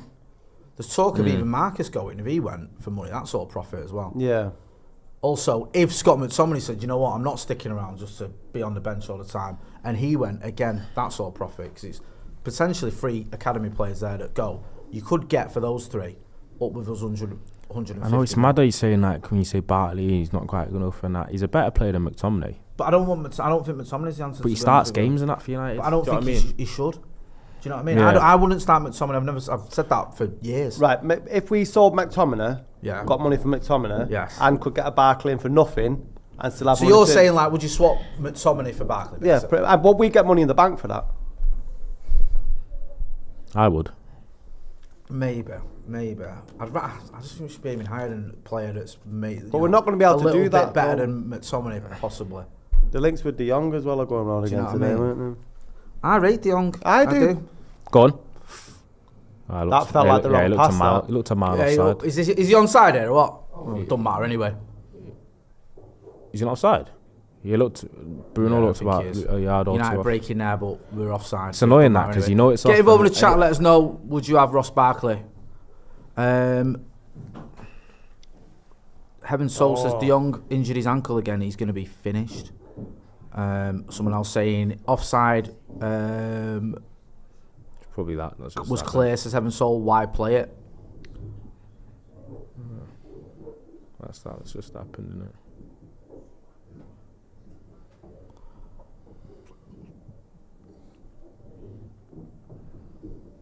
Yeah, he's skating upstairs again.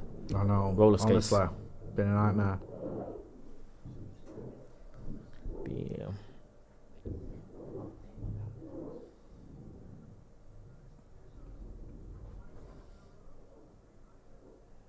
One. I don't think he very rarely Ooh, ever Great ball.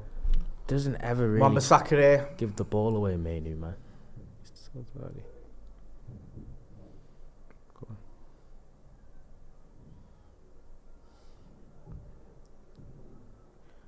Sat in there for it's a back 7 that from Sheffield United. See it? Yeah. 1, 2, 3, 4, back 6.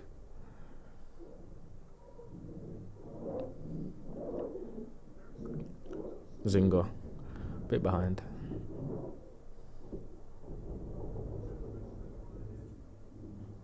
I feel like this is. Garnacho. I feel like that's gonna. I think what's gonna happen a lot is United. Wan-Bissaka. What's gonna happen a lot is United. having to do like a lot of thingy efforts where it's long range.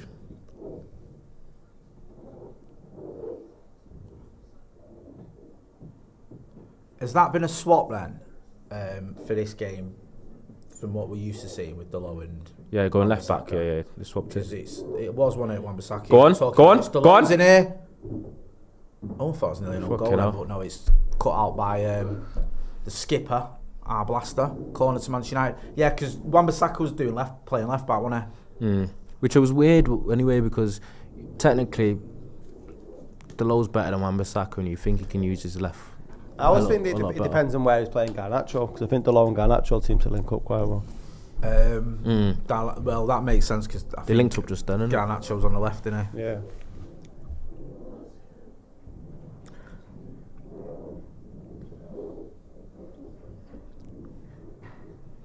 Corner where a lot of the hugging's going on. Go on, Maguire. Get huggy.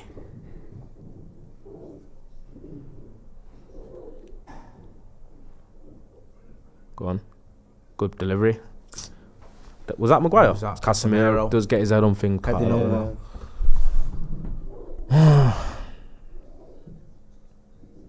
Shows him off. Oh, I should do To be fair, I think he can do better there, you know.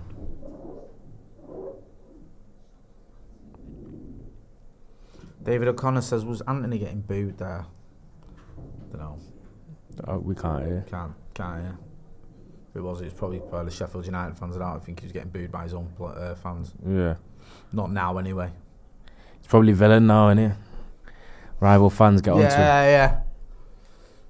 What did you make of this sort of uproar following?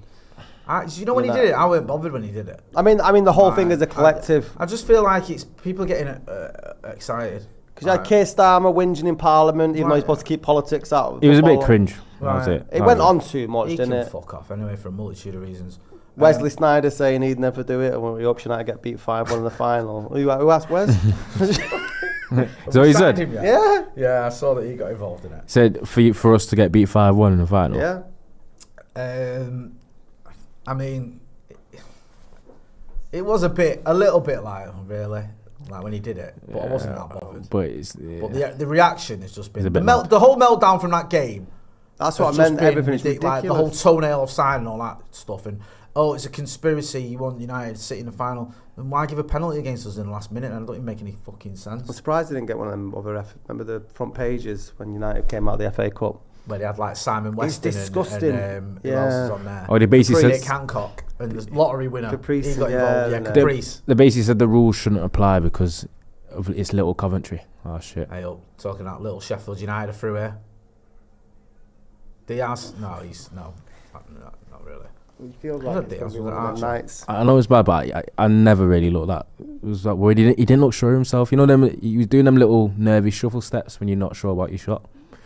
Look at him, little Jerry, Stuttered, didn't it? twitchy. It's the fact that they're getting Don't through believe. though. I think it was a loose pass from Garnacho. Yeah, it was, wasn't it? Jeez, what a pass! That's a great ball. See what I mean? They're in here. They're in. Fucking hell! That's a Here fucking it goes. pass back, that, from Here we go. Berry Little Diaz. spell where the This is opposition what's gets happening, 5 shots in 5 minutes. Well, we've still got another at least 24 shots to concede yet in this game. Before the average. Yeah. What is the average lately of like 20? Because even Coventry had 1 shot in the first half, and then they ended the game with 18, I think. Obviously, you had the. That was a team talk But- at half time. but- Tonight's going like, they've not had enough shots. What's going on? Hey? Oi, you Maguire, cast. I think they had. I think they had 1 in the first half, but they ended the 90 minutes with like 14. So I think they had 13 or something in the second half, Yeah. which was That makes and then sense. but then I think they had like 4 in extra time. It was just. It felt to me. I know you said like when they scored, you thought, "Oh, my bet's coming." Whenever where we stood, everyone was chatting. When they scored, everyone thought they're back in it now. They're in this game. We said that on the WatchAlong. I said, I Yeah, it's know 'cause it's only one. Yeah. The second I'm half still just seemed feeling good. nervous. Like, United just crumble, man.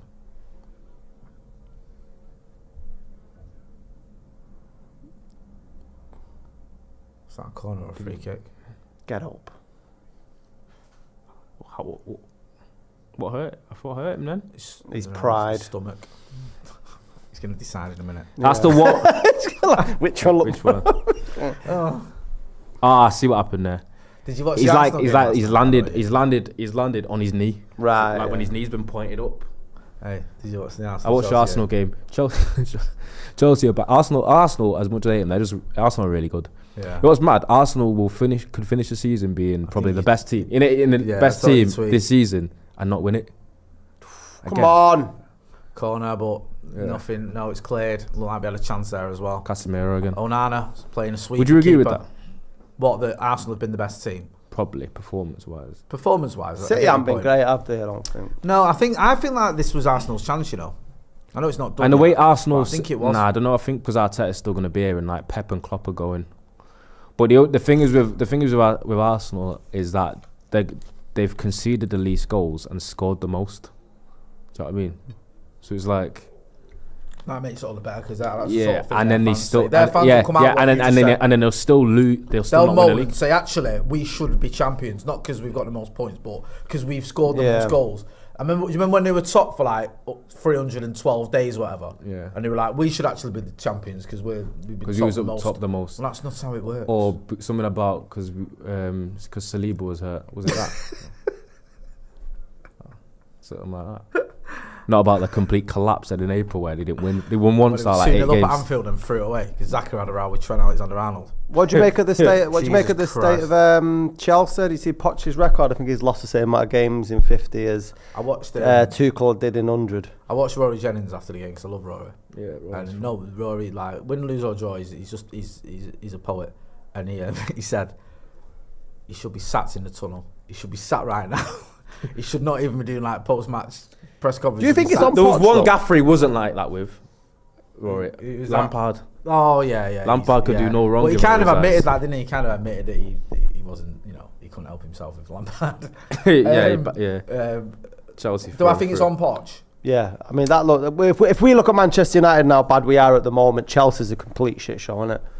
Yeah, I feel it. Players on massive contracts and wages. I feel like it is a mess, and I don't think that's all on the manager. But I think you have to take some responsibility. I felt more sorry for Poch after the City game because I thought tactically he got it right. They deserve to win, though. Yeah, like you can't legislate for your striker missing 3 sitters. But against Arsenal, they were miles off it. No, they were, and it's not just about Cole. Look like they weren't even in the same league. No.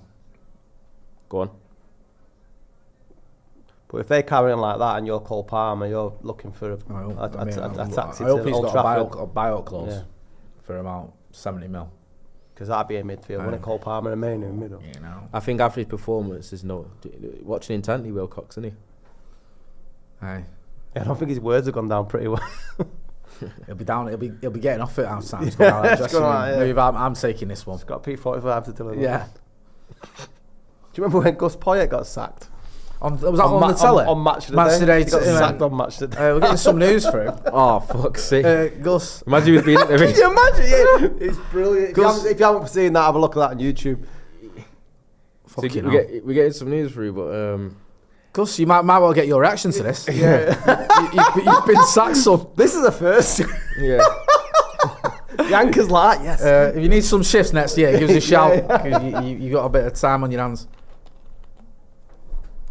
It's foul there. He's 60. How about that on Maney? Because Because didn't Ancelotti got sacked like almost in the tunnel at Goodison, didn't he?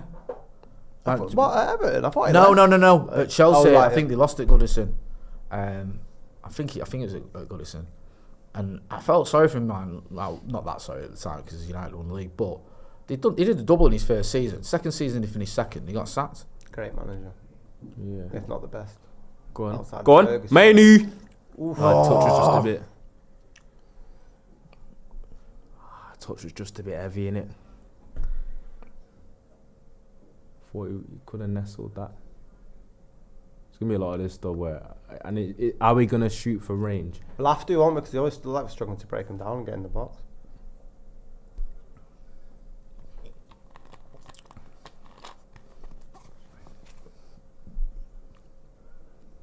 Box present. Go on. Oh, Go on, Aaron. Said how big she. Some of the shot Yeah, from edge of that's- the box was yeah, well over. That's- for a team that's conceded 200 goals this season, they're defending pretty well. Do you remember when we was in Vegas? It's the back seven. Yeah. Do you remember when we was chatting to when we was in the, watching the game in Vegas? That was a wild time, that wasn't it? Yeah. Gorgeous woman. No, so like it was in like the sort of VIP section in Vegas, and it was like you sat amongst a load of people that had something to tell you. Yeah, it was weird. Or to tell you how great they are. Yeah, showing you pictures of like the hotel they were staying at, and how much money they had. Yeah, honestly, it was how good life is for them. Yeah, wasn't it mad? Yeah. And there's me and him like sat there looking like this, like dressed Sat in like the wrong now. seats initially. Yeah, like sat in the wrong seats. Oh, that was so bad. We Mexican family. We got into the wrong seats, and someone sat there, but we thought they were our seats. So we arguing. What to do with Sean? Your their lifestyle. Yeah, so we in Basically Vegas. Stack. I don't know if anyone knows basketball, you know Stack, which is Stanley. Not Stanley. He's Stack Johnson basically, who used to play for the Spurs, etc. And he has like a podcast called On Game Time or something with Matt Barnes. So he's basically a famous former basketballer, and that was his like baby mum basically. Oh, yeah. Go on. In here, Garnacho. Why did he take so long to shoot? He should have took that first time. Come on, Garnacho.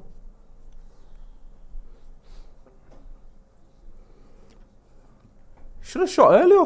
Garnacho there, through on goal. I actually thought he was going to score. I thought no dramas. He's usually all right when he's through on goal, but Yeah, finishing wise, he's all right to be. He's dilly dallied there, the kid.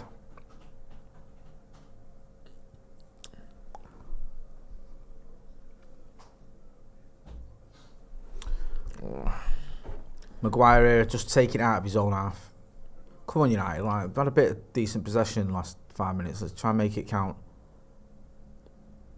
Yeah, we'll see there. Fernandez here about 30 yards out. Little ball out to Anthony.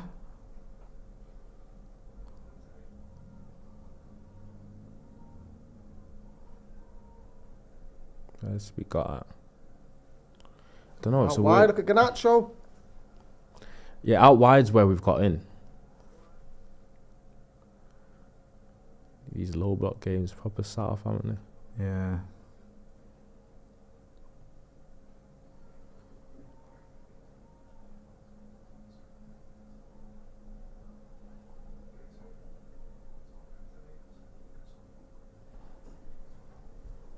Any news on the Frustrating. Liverpool derby? Let's have a look. Nah, you would have heard or known something by Ollie. There you go. Bournemouth are beating Wolves. That's the only goal in the Premier League so far. So it's been an array of mouth-watering ties. Yeah, and this game's gone basically walking pace now. Walking football. Geriatric. Hey. Anthony with the ball now. Oh. Excuse me. Just need someone. I know keeping the ball or whatever. Sometimes you want control, but just need someone to take a bit of a risk. With the pass, take someone on. Hoyland's dropped deep. Wants to touch a bit. Must be jarring being a striker in this type of game. This type of game where it's just.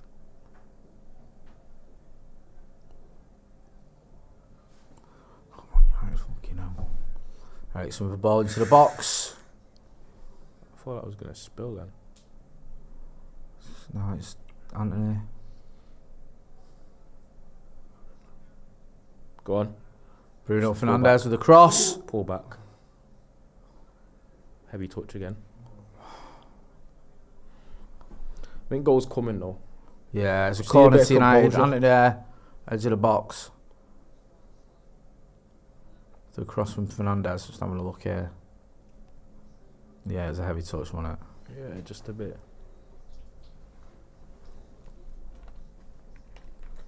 I thought, could he have hit it straight away? Hit it there. Yeah. Hey, before he tried the little shoulder.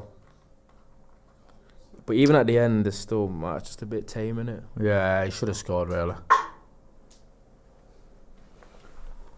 Corner to United. Come on, Reds. Bloody hell.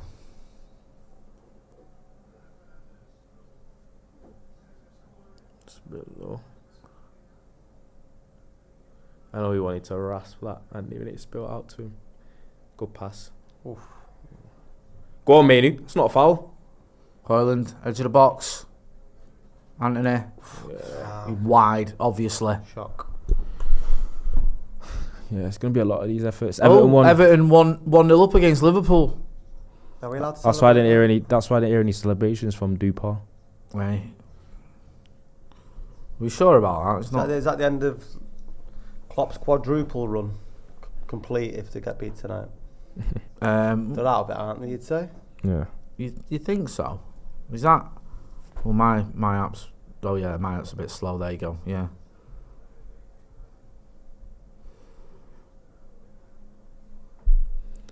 Mainu's playing really well.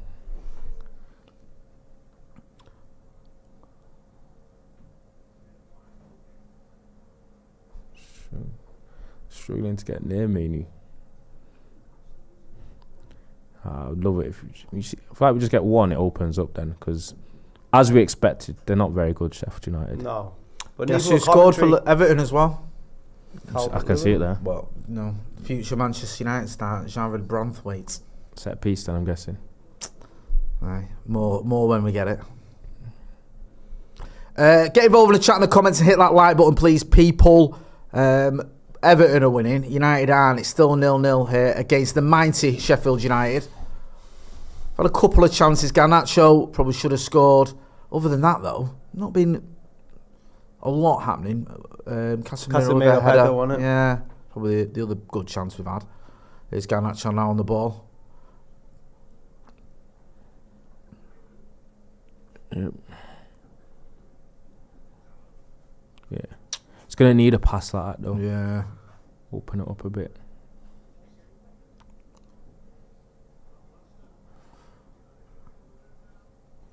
Sheffield United trying to counter, but he's put too much on that. It's the right idea, though.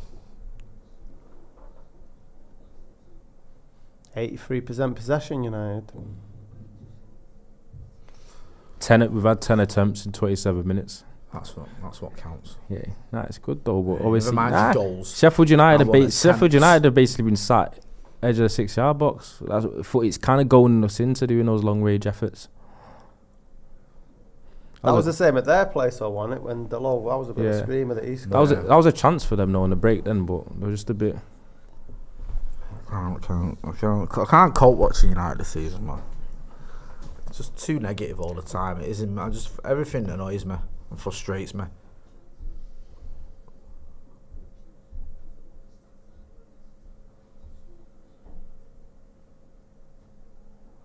Chris Wilder giving some instructions there.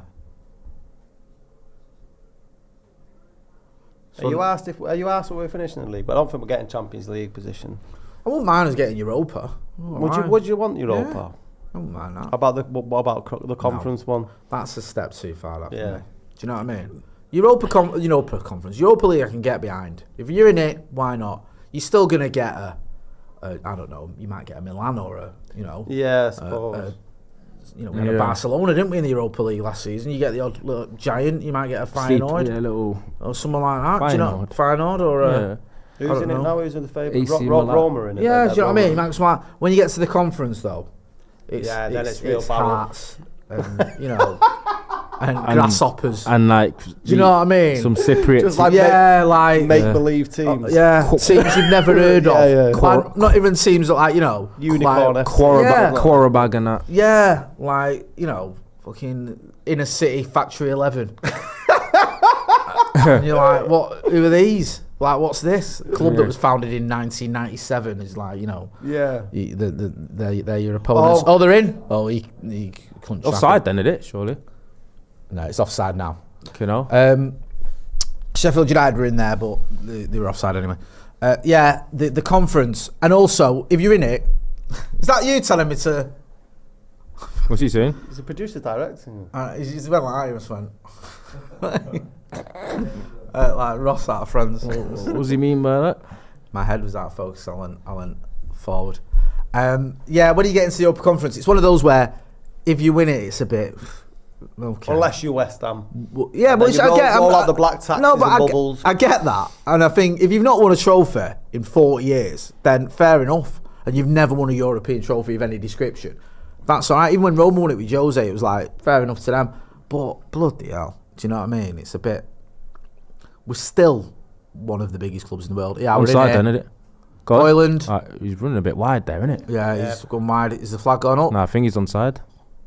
Oh. Should do better there. You know that's annoying about them because you don't know whether to jump up or not, because you don't know whether it's onside. Let's have a or look not. here. Ah, he's onside. Yeah, he's onside. The angle wasn't great. He kind of went a Yeah, bit just wide. touched a bit wide. And then it was always against him. Produced a save. United having another opportunity though. I mean, as you'd expect, we've had far more of the ball. And we've had more chances. Sheffield United, like Ronnie was saying, it's been almost like a 10-man defensive unit at times. Even that, they've been sat very deep, defending quite deep, but not like stopping us really getting shots on goal. So I don't know. It's an iffy one for them. It strikes me of what happened with Coventry in the first half now, where they had a 5 at the back and he sat deep and then we controlled it. But then as soon as they went for it, As soon as they realised, actually, This is only Man United. yeah, these aren't all that, then that's when it becomes tricky. I think if you Sheffield United and Chris Wilder though, they're just going to be too scared to do anything. A point's a good result for them, really, though, isn't it? I don't think they could. I don't No, think yeah, I mean, their historically, I'm obviously a win Yeah. would be their better. record suggests that they don't have enough really to defend for a full 90 minutes. To be fair, I mean, you might as well come out of it and said if we lose 5-0, we lose 5-0. let's have a look at some of their recent results. They lost 4-1 at home to Burnley. They lost 2-0 away at Brentford. They did draw 2-2 with Chelsea. I think that was a last-minute equaliser as well. Yeah, McBurney in the 93rd minute. So that was a positive result. Lost at 3-1 at Anfield. Are we in here? Oh, it's behind everyone. Mainu! Oh, save. Hoyland! Oh! Save, Was that he onside as well, Bruno? That was a great save. I hate this. You know the whole is he offside? I know, thing? So, like, it's they let wrecking go. it, innit? Let's have a look. Oh, he looked off. Looked just about off, but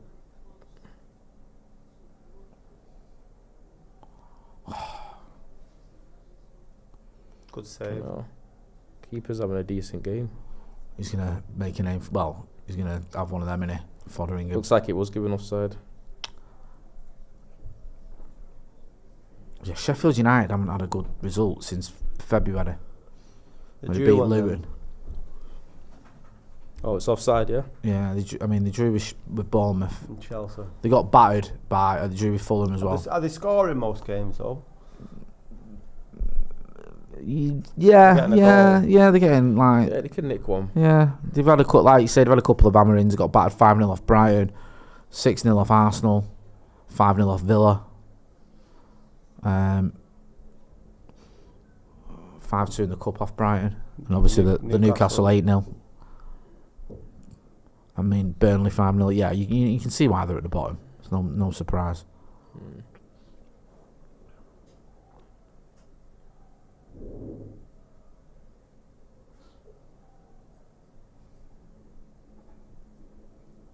Ooh.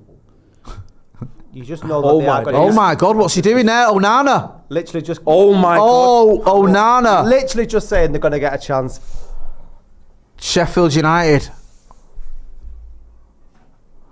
Jesus Christ, what was going on there? They're going to get a chance, and they took it when they did, because we are shit.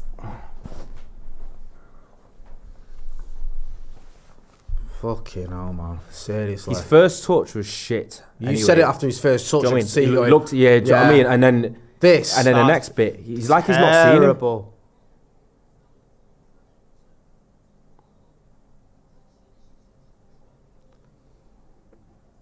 It's almost like he loses his footing or changes his mind halfway through.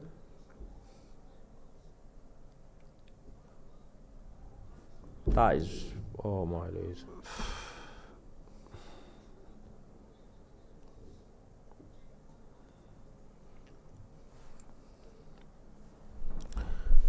Okay, Bogle adds his name to the list of players we make look mint or give goals to.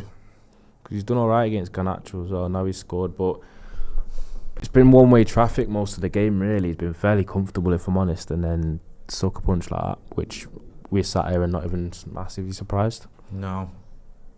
Just United, isn't it? For fuck's sake, man.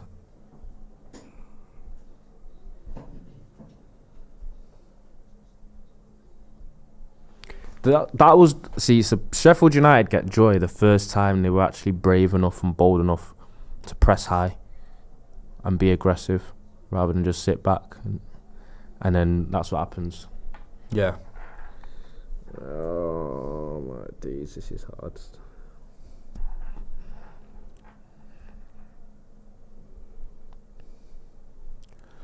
Well, here we go again. Outside the box. It's a free kick to United outside the box. Isn't it Mason Holgate? On Garnacho, he's just got himself a yellow as well for his trouble. I mean, just fucking shit again, Manchester United. Really is. Even with injuries, even with infills, you can't excuse that. Just giving the ball away like that. Bloody hell. That's just an error though. That was a gift. Come on. Gift. But it makes the misses beforehand even worse. Do you know what I mean? The Garnacho chance, Casemiro header should have been a bit more on target. Fucking sick of it, man. I'm sick of this nonsense.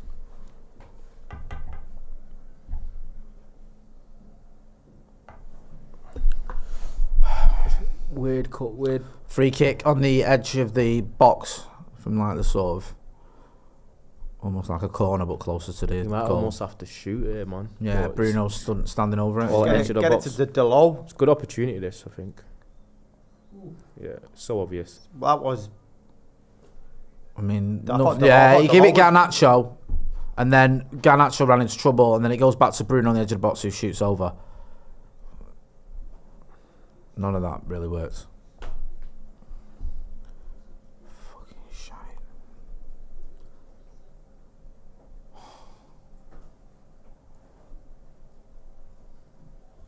Sheffield United fans trolling us. What, where? It's just fucking giving us shit. I mean, like On there. Yeah. Let us know what you think of the game so far. Mike, who's been a member of the first team for 3 months, says player playing like that and not Eric Ten Hag's fault. People looking for a simple fix and refuse to accept the players aren't good enough. Sacking Eric Ten Hag isn't the fix. That's Mike, who's been a member of He the signed on now. first team. Alex Play says, if I go to the doctor tomorrow and say I'm a United fan, do you reckon Bruno just had a shot that was easily saved? Do you reckon he'd give me a sick note for stress? I think he'd section you. The Zimbabwe says Tuchel in. What, the country itself? Yeah, Zimbabwe as a collective have said they want Tuchel. Zimbabwe have spoke. Zimbabwe, it's like the Eurovision. Yeah. Zimbabwe, Tuchel in. Murphy Mo says lovely Onana. Leo O'Brien says Onana is trash. Hube says what the fuck am I watching? Sean McGrinder says hell no to Tuchel. United We Stand says we have better players than Sheffield United. EUVT says they're singing sacked in the morning. Yeah, I thought as much. I thought I could hear that. Makes sense, doesn't it? Wesley Mank says 4-1, watch. Oliver Edwards says get Ahmad on. Floki says I don't want Tuchel. Jack Ford says players to blame yet again. Yomi Nelson says Kobe is good. He's been the most impressive player for us today. Yeah. Mainly. Well, he's pretty reliable, isn't he? He's like he always seems to turn up. Danny Wild says if Poch gets time, Eric Ten Hag gets time. Peter Jones says is Camboala injured? Yes, he is. It's mad how many times I've seen people ask that. He's been injured for 2 games in a row now, and people still ask whether Willie Camboala is injured. I don't know why. Yeah, I don't know. It's like It's not just you, like even like on other is videos that I've been on. is that a obviously. thing where people are like surprised or thinking this is tactical? Is it a free It's a kick? free Yeah. kick. So yeah, the screaming off a minute, but it looks like we've got Looks like a wide free kick. a wide free kick, judging by. Guessing by their Yeah. eyes. Oh yeah. So it's Bruno on the edge of the box, not one where he can shoot because he's right-footed. It's over on Could do. the right But- side. I did Beckham score one like that? Remember against Spurs? Yeah, well, Yeah, but he's not Beckham. I'm just saying it's possible. Fuck off. Roberto Carlos and Laton La scored from I'd have further loved away him to than that. popped up and banged I know, them. I would have for both reasons, but unfortunately, He no. didn't. Go on. Oh yes, there it is. Harry There Maguire, he is. 1-1. He's on fire, that lad. Okay. Yeah, I love that celebration. Harry Maguire. It looked like it was. It looked like That was the right celebration. it trickled in. Perfect. It trickled into the back post. Let's have a look here. Just whips it in early. Gets a flick on. There you go. Yeah.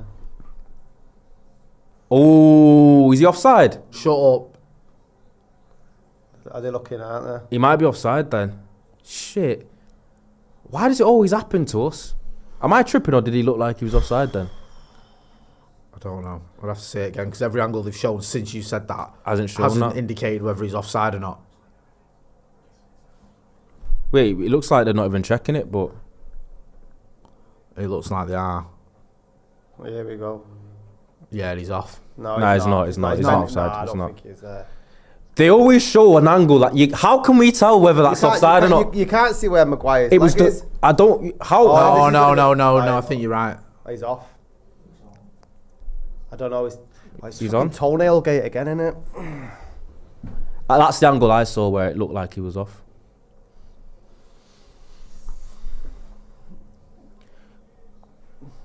Yeah, he's onside. He's onside, yeah. Because they should. It was the guy that crossed it in just about. Can we just do you like it VAR? I don't. It's so. Because you know what it is? It's not even the fucking this. It's halfway through the game and like when we're scoring and all this muted celebration and that sort of does mind the most. Suck the fun out of it. Do you know what I mean? Yeah. I don't even mind as much the fact that the you know trying to get it more accurate. Whatever. It's the fact it just stops you going mad sometimes because you like think them Coventry fans that how much that must have hurt afterwards. They've celebrated for 3 or 4 minutes. If that was us, I'd hate to be on that side. well, you probably that goes in right. There's a good chance if it weren't at Wembley, that says on a neutral ground or at your ground, you're on the pitch. Yeah. Banning order. Oh, right, yeah. For what? For nothing. Imagine that, yeah. Got banned for a fucking disallowed goal. Remember that disallowed goal? You don't remember when we were on the pitch at Villa? Yeah. Villa Park when Rude got them 2 goals and everyone was on the pitch. And it's like, imagine if that at the end of it they went, actually, it's not a goal. Everyone get off the pitch. You all got nicked. You got like 2,000 people are walking off. walking off like that. Idiot. No way.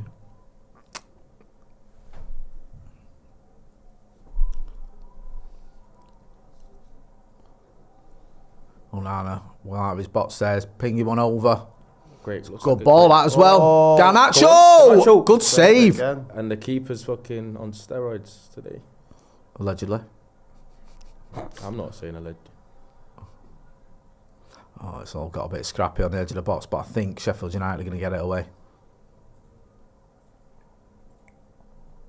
Did he just wait? That's what I thought. Did It you looked look like like he he just touched took it out? Yeah. Rolled his foot over it to take it out of off the pitch. Offside? Not the low wasn't, but Garnacho.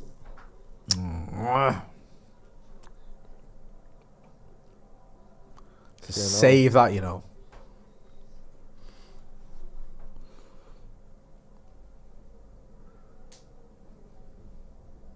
Get involved in the chat and the comments, and also hit that like button, please, people. Let's get to 1,000 likes, yeah? Over 3,000 people watching. Busher says Casemiro is dirt. Casemiro even is dirt. Andre Moore says, lads, you're watching it 45 seconds later. Sorry. We're as, up to date as we can be. Ben Stott says, we should be out of sight. Just wasteful players. Yeah, it's like, these are bad, Sheffield. Yeah, they are. And it's weird, it's 1-1, but we have dominated the game. It's just like, we've not had the quality really to kind of capitalise on it at the end. Was that Ericsson? Yeah. Shot there from That was a shot. well over.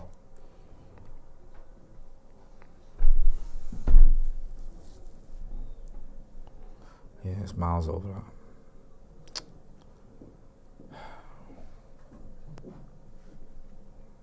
It's still 1-1 Liverpool. 1-0, I mean.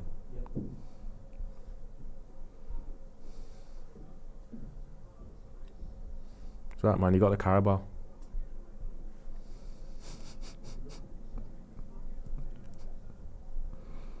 The FA Cup final coming up. Because we knocked you out.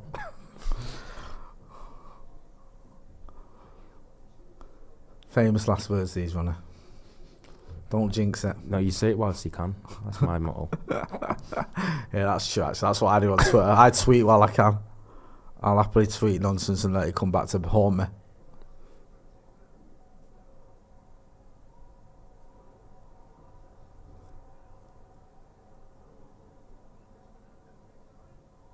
Oh, Sheffield United player's gone down. And all Now Sheffield United players are fuming. They're saying that Maguire elbowed Archer, and obviously head injury, and he's not stopped the play. Yeah. Let's have a look at this. It's a decent cross this as well, by Bruno. He's just managed to get it away.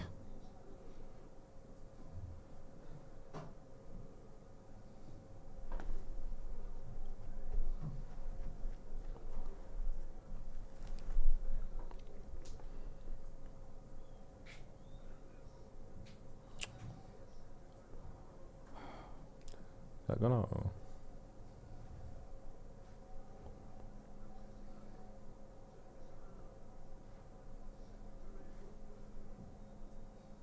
Had 6 corners. That's it. Half time. Was that headed 20 yards wide? Yeah, it looks like it. Manchester United 1, Sheffield United 1. Sheffield taking the lead after a mistake by Andre Onana before a goal from Harry Maguire got us back in the game. Scotty, what do you make of that half? Yeah, relief now, Relief. I think. Before Sheffield United scored, I was saying before the chances that we'd missed up until that point, experience shows us that Sheffield United are going to get a clear-cut chance, and it's whether they're going to score it. And just as I was about to say that, they get the chance and they score it. Thank you, Onana, which, you know, I don't know how many cock-ups he's had this season, but that might be the biggest one that he's had. But good header by Harry Maguire for someone having such a sizable dome. It was quite a deft touch. VAR dragged it on a little bit, but yeah, it could have been worse going into half-time had we not equalised as quickly as possible. Usually it's the other way around where we let Leeds go. Yeah, very true. Ronnie, your thoughts, my friend? It's been a little bit mind-numbing. Yeah. Do you know what I mean? To an extent. But I think we've completely dominated the game, to be honest. We've completely dominated the game. We've created enough opportunities to be ahead. And Sheffield United obviously capitalised on a goal that we've basically gifted them. Yeah. But Sheffield United are really poor, really. We should sweep this aside. I know we've got players out, etc., but there's enough in this team to win this game. Even when we went 1-0 down, I kind of believed we'll at least get a goal back. Do you know what I mean? And I didn't ever feel like we were going to lose. At the moment, I know that's famous last words, but I meant when they first went 1-0 up, I thought we could get one back. But I don't know. Other than that, it's been fairly uninspiring, but I think we've done enough and created enough to be ahead in the game. Yeah, there's a few decent performances as well. I think Mainoo probably our best player in that half. Really industrious, isn't he? He's all over the sort I of thought park. Mainoo's been quality, man. Yeah, and in terms of best chances, I think 2 fell to Garnacho, which you do worry about sometimes, like how our lack of clinicalism. Is that a word? We'll go with it. Yeah, why not? You could throw ism on anything. Yeah. Isms. Isms. What about the isms? Yeah. I agree with what you've both been saying. I mentioned my spoonerism the other day. Innit? Yeah, spoonerism, good stuff. Jed's dead, baby. It says, we've dominated this game. Garnacho's fluffed in front of goal. Otherwise, we'd be 2 or 3 up.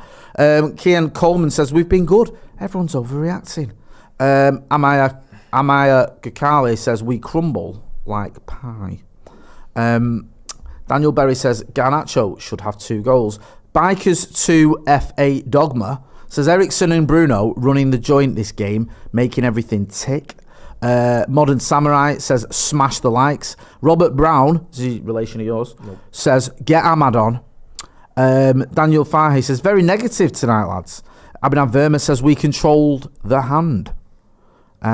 Also, Nate Jackson says, this team is diabolical.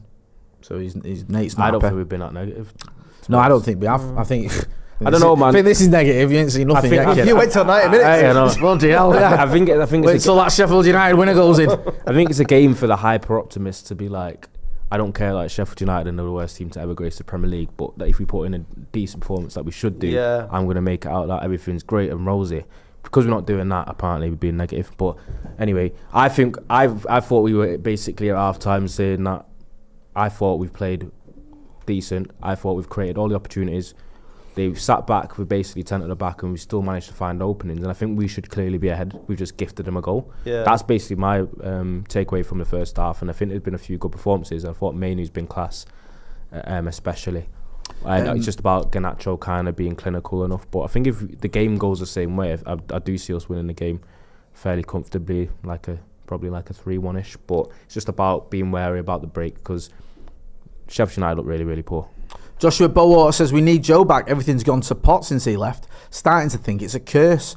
Wan-Bissaka says, Zeb Mars has been really poor when we have this high possession. Too slow. Man123 says, this is a classic performance of a team with nothing to play for. If we needed to win, our finishing would be more clinical. Satish Sani says, perfectly summed up. DB Cooper says, does anyone know a curse to undo this Pogba hyena curse? There has to be one. Adam Gibson says, thoughts on the Merseyside derby? Poor end to Klopp reign. Yeah, Merseyside derby, if anyone cares, it's still 1-0 to Everton. And if it stays like that, you'd think that Liverpool's chances of winning the title are all but over. Yeah. There's two trains of thought, though, isn't there? People are saying, and I was saying that the lack of, finishing, but their goalkeepers had a great first half. They put you were saying before that it may or may not be using extra substances. I think it's Mainoo or Fotheringham that's man of the match. Yeah. Yeah, no, he has. He's produced some good saves. Was the one the really good save that he did from Garnacho, was that offside, or was that? No, it was onside when he stuttered, and he should have. Yeah. When he did not that one, the other one.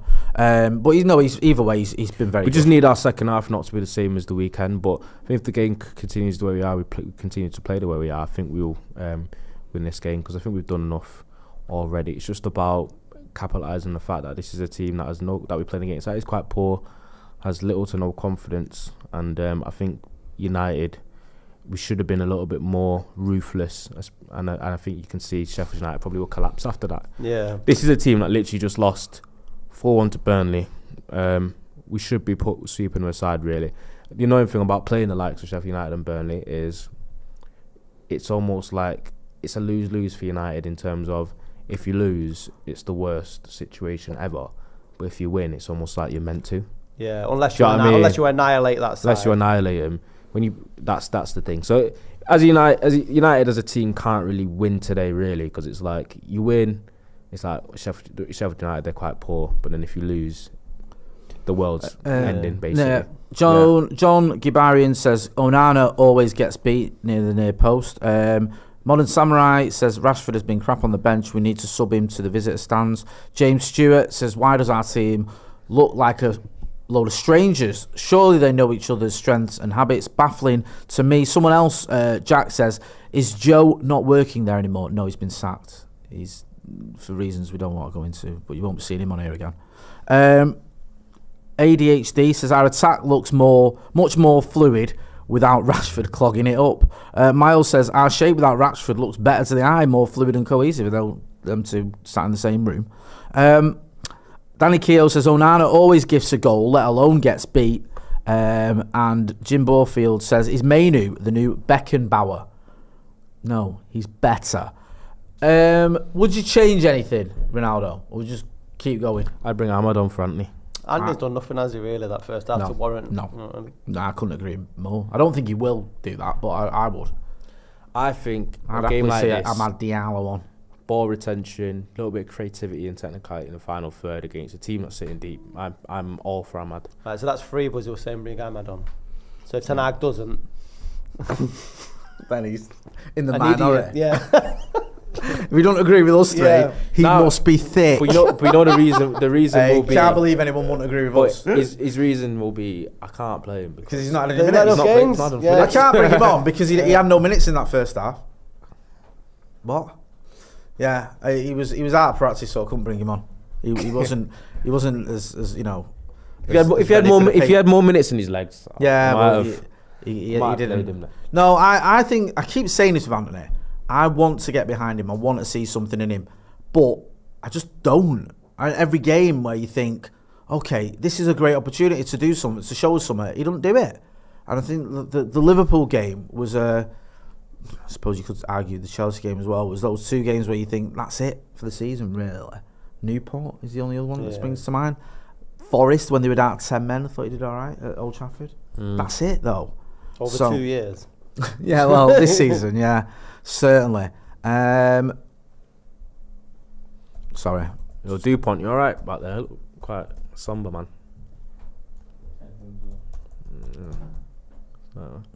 Sorry. Yeah, so just Amad Diallo maybe for Anthony, but we don't think that's going to happen, do we, anytime soon? Nah, I don't see it. I don't see him doing that. I think he's more likely to bring Forson on. I think the next change will probably be him bringing on Ericsson off for McTominay to probably some legs and stuff that Ericsson. Nah, not to let just to crash the box and That's what, nick a goal. Someone was saying in the chat that they thought Ericsson and Bruno controlled the game. What have you made of Christian Eriksen, Scotty? This 45. I think he's been tidy. Yeah, he's been good, man. They've worked together. I think Eriksen's still got the ability that he's always had. It's just that I don't think he can do it over a long period of time, and especially in games where he's sort of chasing the ball a lot, which we haven't done so much today because we've dictated play, so it suits his style. But other games where we're chasing the ball, he just runs out of energy very, very fast. Yeah, I think this game state's suited the midfield that we've had. I think midfield of Bruno, Mainu and Ericsson against a team that's better than Sheffield United with more ability to hurt you. Yeah. Probably a little bit more legs and quality in the midfield area where you'll be on the back foot at certain points in the game. I think you would have seen more weaknesses, but because we were up against a team that barely have put their foot on the ball at all, haven't really shown that they can really hurt us, and we've basically been trying to break them down. When you've got a midfield three that has a Mainu and has an Ericsson in it, you are going to be. It's probably your two better players in the team at keeping hold of it. Yeah. So it's almost like. That's why you've seen them almost control it as well, because we've got ball players in there, but they've not had the defensive side of them really exposed. No, they haven't, and I think we've had something like 80% of possession as well, which you'd expect Ericsson with the ball is going to do something, but not when he's sort of tracking back, which is going to be his sort of downside. Yeah. Sorry. The Zimbabwe again. I'm just saying it again. Tuchel in. Philip Collier says Joe left Paddock to finally open up that dinosaur theme park he's been dreaming of. Someone said before and I missed it, said hashtag butter me up. Sorry Ethan, I missed that one. I can't remember whoever said it though. Well done. Nick Collins says how's Casemiro been today at centre back? I mean, there was I can't think of anything really that makes me think he's done something wrong. He's just been okay. Yeah, Our defence hasn't been. There's not been any incidents, has there? No, I think the only highlight of Casemiro's first half was the header in the first. Sort Oh of yeah, 10 sorry, minutes. yeah. Well, that's should have scored. neither Really. in there really in the grand scheme of things. I don't think he's done much. It was Phobos Taco Man who said butter me up. Modern Samurai, Scotty at 83% possession apparently. Paddy Queeley says is McCall on holiday with Joe? No. And tomorrow the Dream Team are going to be back for Off the Bar. So. Maybe you're not doing already, make sure you are hitting subscribe. Subscribe to the channel. What's this? Sorry, the reserves, the second team, I meant to say. What's the second team? McCullough and Joe Smith and me and Steve. Bobbins that. I know. Do you know what I mean? That's like. You think that's what they've subscribed for? No, not at all. Not at all. That's totally not what this is. That's like the Carabao Cup first round team. That when you're picking like the children. That isn't the whole reason why people are here. The players that you forgot existed when you're giving that keeper the keeper that you bought as third choice, he gets a run out. It's one of those sort of setups. Yeah, that's what you've got tomorrow. DB Cooper says, I think Jay's been beating Joe up and he's hiding the bruises with time. Have you seen the size of Joe Smith compared to me? I don't think so, son. The size of the fight. It's not about the size of the dog in the fight, it's the size of the fight in the dog. It's the fight in the dog. Yeah, exactly. Not trying to call Dogs. you a dog or nothing. Can you not take Joe? Joe? Yeah. You know, He's a big lad, isn't he? He did a week of judo. The whole week. Oh, wait, if he did 2 weeks, the whole then lesson. that might, He did a whole 1 hour lesson. So, I don't know. Nah, I think... I don't know about fighting Joe, to be honest. I reckon Joe's tougher than he thinks. Him, but he's tougher than he looks. Yeah. I've played against him as well in dog mountain football, and without going to him, he's just as strong as he looks. as well. Yeah. Because he's not like fat, Joe. He's quite strong. Yeah. Lad. He's so when's the last time you had a fight?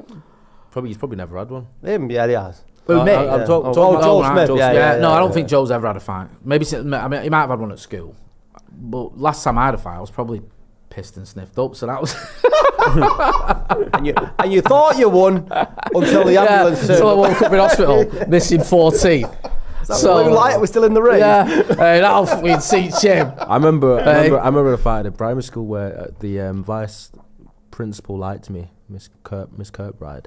Yeah. And when we got into office, she was like basically telling me like how well I did on like basically praising me for my fighting performance. She critiques the fight because the person that I won against, though I hit, yeah, she didn't really like the kid. Really? Fair play. So she said, "Well done," and that. Basically. Keep your jab up. Basically, and, but I told her I won't tell anyone that. So you keep your job. But I didn't get in trouble either. What do you mean you didn't get in trouble for fighting? So you battered someone in school and the head teacher because she liked you, I think because he started which it. is a bit weird. So said, "It's all right, don't worry about it. Well done." Started what he couldn't finish. Is that how He was a very problematic kid. I think that. So it was one of them where like the teachers were a bit She's like like, the teachers are a bit like. You know, The like teachers a dinner would time. the like that teachers in would the staff room. want to enforce the rules, but they're secretly in the back of their minds like, I'm glad he. You know got- what? I'm glad he got. I'm I'm glad not that in kid the air got like it. Ronaldo. Give him Funny a that. I minute. was Yeah, telling yeah. producer Ollie about this. I had a phone call with one of my Yeah. children's head teachers. I won't name which one it was because I'll give it away which school. And I was telling her because there's a video circulating this girl beating up this other girl. And my daughter's had a bit of trouble, and I was like saying, look, if I see anything like that happens to my daughter, I'm going to come down to that school, I'm not going to be responsible for my actions, sort of thing. And the teacher more or less called this girl on the video a dickhead.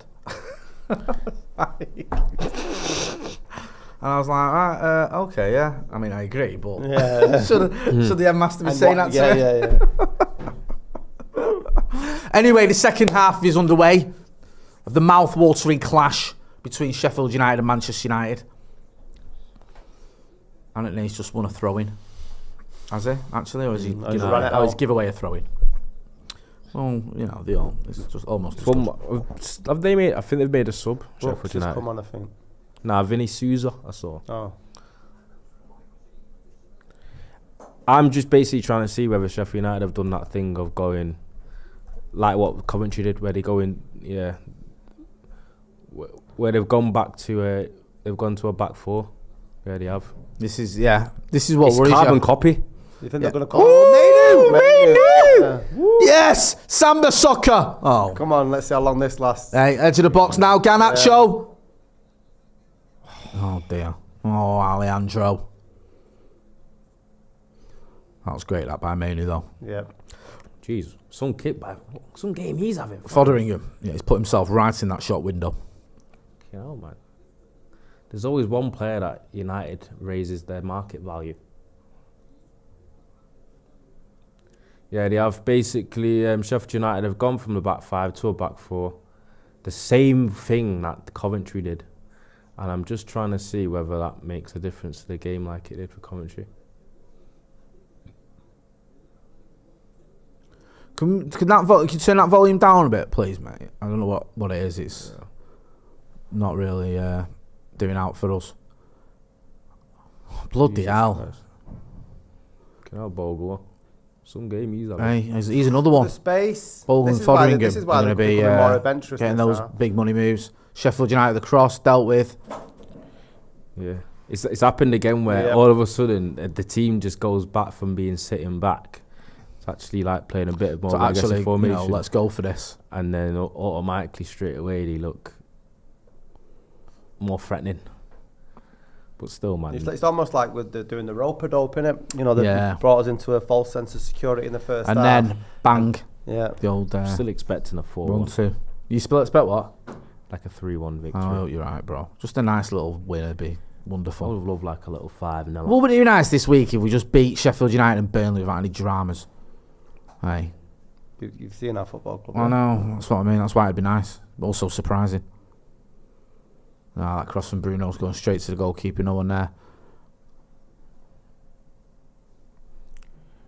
If not, though, you've always got McTominay coming on to not touch the ball in 15 minutes, but get his head on something. You're going to time your tweet, so just after Score before he gets his goal. Yeah, to score a you goal. say, I don't care how many goals he and scores. I then- don't want to see him in then this McTominay team. And then he'll defenders score. come out in force. Do you not like Scottish people? I like him. Is that Got good memories. Scottish women. Really? Mm. What about people from Lancaster? Do you like them? Don't think I've. That's where he's from, don't innit? think I've. Who? Scott McTominay. I thought it was Scottish. I heard his accent. thought he put that on so people could understand him. I didn't even know Lancaster had an accent. Well, no, it's not Scottish, but now he's obviously Scottish, but I think he grew up in Lancaster. Fucking hell. Hey, up, they're in here. Oh, my days. Oh, they've got See another. Oh my God. Sheffield United.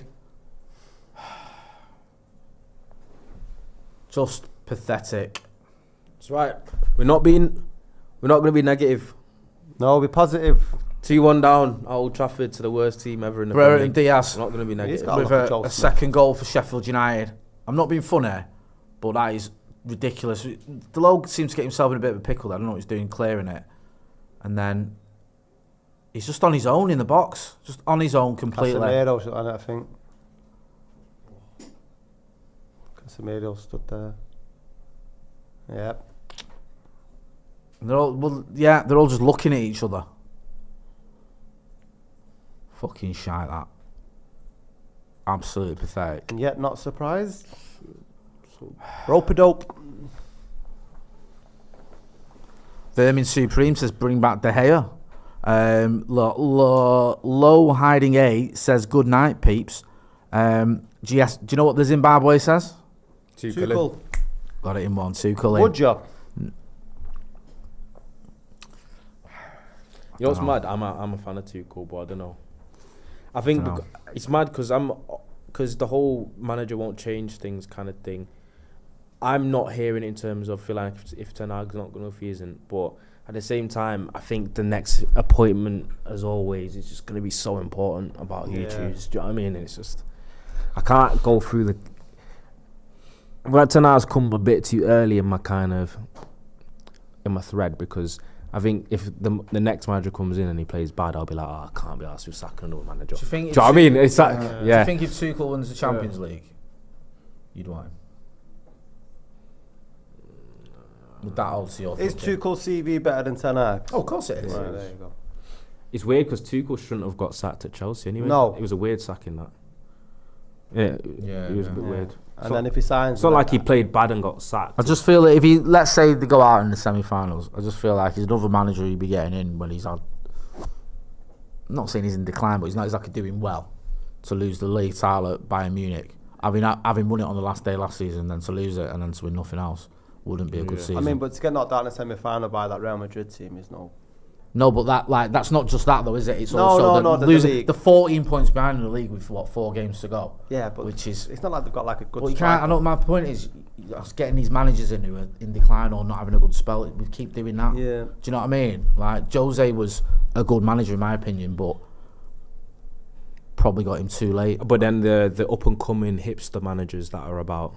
There's a bigger it's risk about with them. There's also a different risk with them of are they capable of rising? What to would the you pressure rather? of Would you something? rather have Tuchel or one of the flavours of the month? Honestly, I'd probably go either a Tuchel or I think Nagelsmann's looking like he might go and buy I'm the opposite. Nagelsmann's staying at Germany Really, till 2026.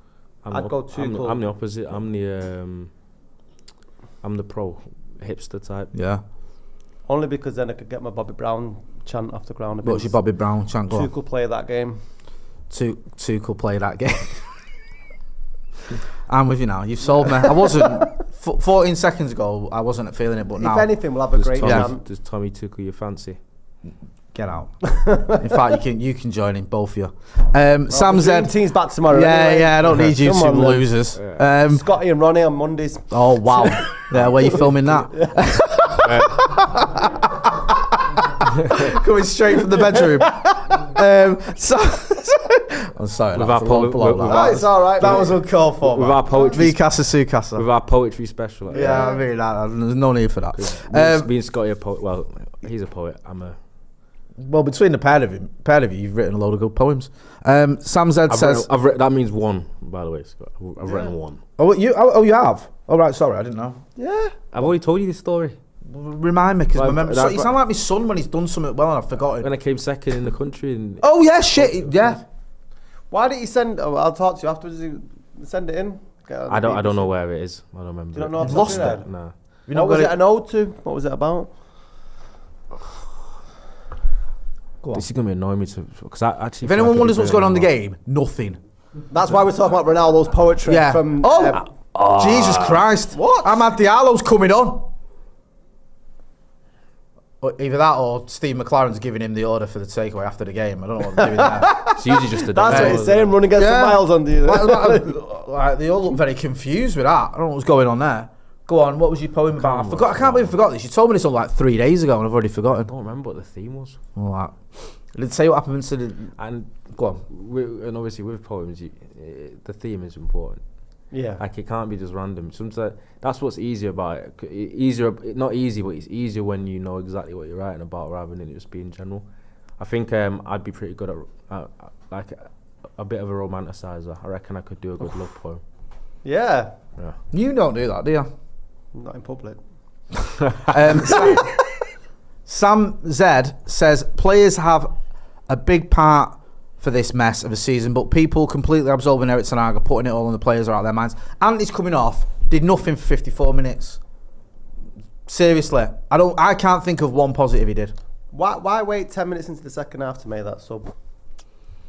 The issue about this as well, like we wanted him to play and stuff like that, but what's annoying about this type of situation for like Ahmad is it's just there's pressure on you to like. Yeah. Ooh. In other news, Palace are beating Newcastle. Got a couple of jeez, we're all losers in here today. Yeah. Every single one of us. But we're not losing the league title. We I already mean, lost that ages ago. There's a way of putting a positive spin on a complete negative.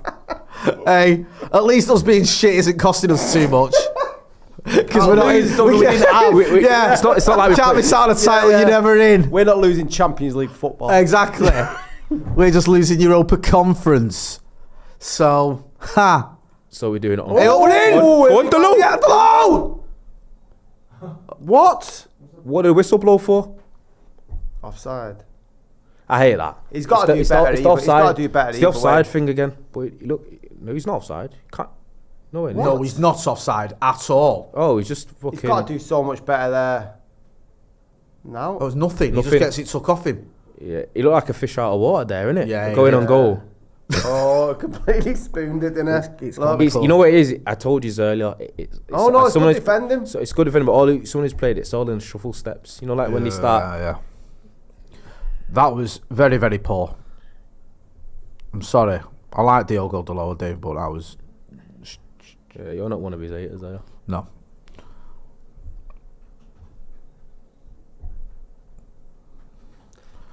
I mean... Is there any scenario... No. Right.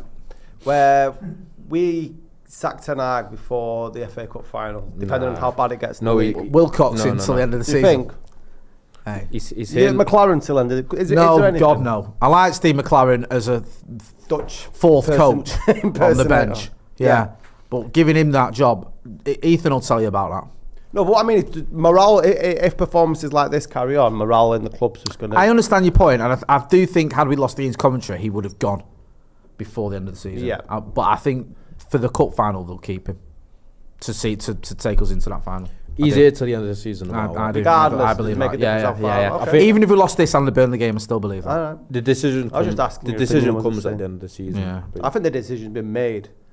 The announcement then. Yeah. The announcement. Get involved in the comments. A1 says it's not Ten Hag's fault. Dan C says they're all walking about. Jason Wilcox, he's having a word with Dave Brailsford, and he's saying that contract signed. It's not, I have got a cooling off period, haven't I? Southampton are coming back up. Yeah, like I don't think a lot live in Manchester. Nah, he doesn't care about that. I don't think Southampton aren't filling his pockets as much probably. No. Southampton have probably done well out of him coming to United, haven't they? Yeah. Severance. No. The Mr. Ben Dewey says, I hate the whole lot. Daniel Leaper says, we can't get lower. Oh, Daniel, trust me. There's always a new rock bottom of this team. Luke says, Sir Jim will be looking for the receipts. Yeah, he's probably thinking, what the fuck have I bought here? Hey. Good touch. Go on, Ahmad.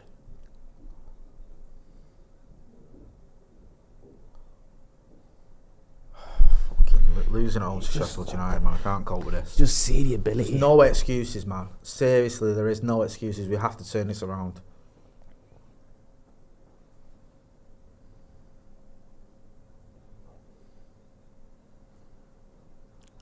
that not a pen? Is that a penalty? It's a foul. Yes, a pen. No. Is it a pen? Oh, he's saying it's gone in. Is he not giving a pen? What's going on here, right? I think that is Delo saying the ball went in. Delo saying he scored. I think the ball went wide, didn't it? Oh, did it? It's a goal, that, isn't it? No, I think it's a penalty.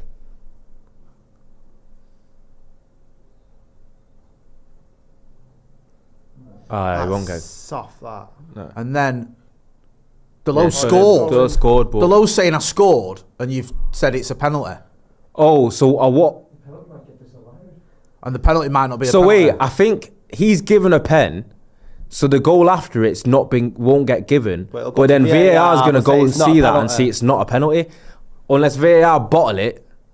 Unless VAR bottle it and say, oh, because that goals went in, Yeah, I'm going to should've- give this. Yeah, that makes more sense. But they can't do that, though. By the rules, could they? Let's have a look here. He's give the penalty straight away, to be fair. It's not his fault that the ball's gone in because he's already give the penalty. Right, so And then, but everyone's still playing on. And then my man's appealed, I think, after the ball's gone in. It's because we can't hear anything. So Yeah, so No, anyway, it's a penalty. yeah, he was never going to rule out the pen after the goals went in. Do you know what I mean? Because it was going to be like, yeah. Very confident. Bruno. Very confident with Bruno. Yeah. 2-all. that's what I said. 2-2. Comfortable. Hey, there you go. Damien Dispatched. Ahipini says, I'm sick to death of this team. I'm officially 10 Hag out. Majority of our players can F off to...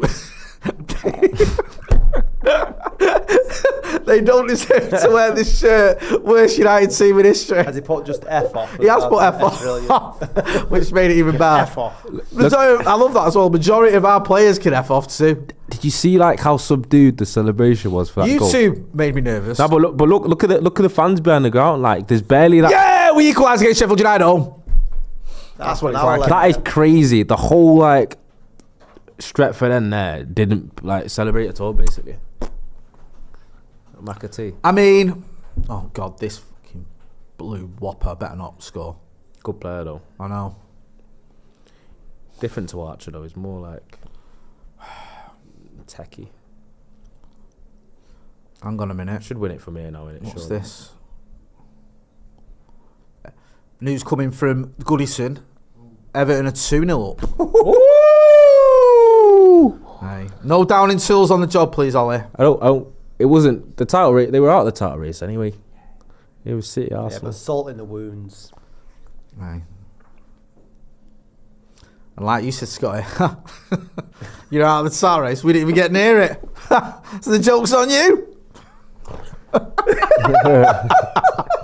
Hey, we can't beat Sheffield United. Oh, we don't matter because we're all in the Europa Conference. You're missing out on a title. That's it. Hey, so he's worse off. Exactly. This is what United does to you. It has you fucking celebrating that you're so much shitter than your rivals. Creating imaginary straws to To grass. It's a clutch. Fucking hell. Do you know what? I give up. Oh. It does feel like another one of them where even if we get a result tonight, it's still just going to be more fucking angst and anger and Ten Hag out. Go on. Yeah, we're in. Oh, God, no. Take that wheel. Club is dead, says 420 every day. The Mr. Bendowi says F off. Dan C says have to go and win now. Loads of people saying 2-0 Everton. Diaz looks like Joe Smith, says Aki. He's got a beard and long hair, hasn't he? Yeah, I think that was the starter pack, innit? Do you know what I mean? The Joe Smith starter pack. Cameron Ketch says this is so hard to watch. Any hopeful words? I mean, yeah, just, you know, There's only 30 another minutes. 50 years There's and it'll all there's be only over. 30 minutes of it left. Yeah, that's it. At least Ahmad Diallo's on the pitch. Yeah, he's got a goal in him, Diallo. Right? Trust me. Here he is. Scott McTominay's coming on There to he is, save the Ronnie. day. Yeah, we know where the most obvious. Ericsson off, McTominay on. We know where the most obvious winners coming from, innit? Yeah. Henry Locke says Manchester is blue. What are you doing watching this then? Hey. At least we didn't get knocked out of the Champions League on penalties. Hey, we went out in the first round, didn't we? Exactly. Hey, Pulimos. finished bottom of our group. Yeah. Imagine being in the quarterfinals getting knocked out by Real Madrid. Idiots. Pathetic, eh? Mugs. Come back when you've been beaten at home off Galatasaray. Embarrassing Manchester, innit? Had to beat Coventry on penalties. Look at him, embarrassing Manchester like that. I know, yeah. You say Manchester is blue, get a grip. See what I mean?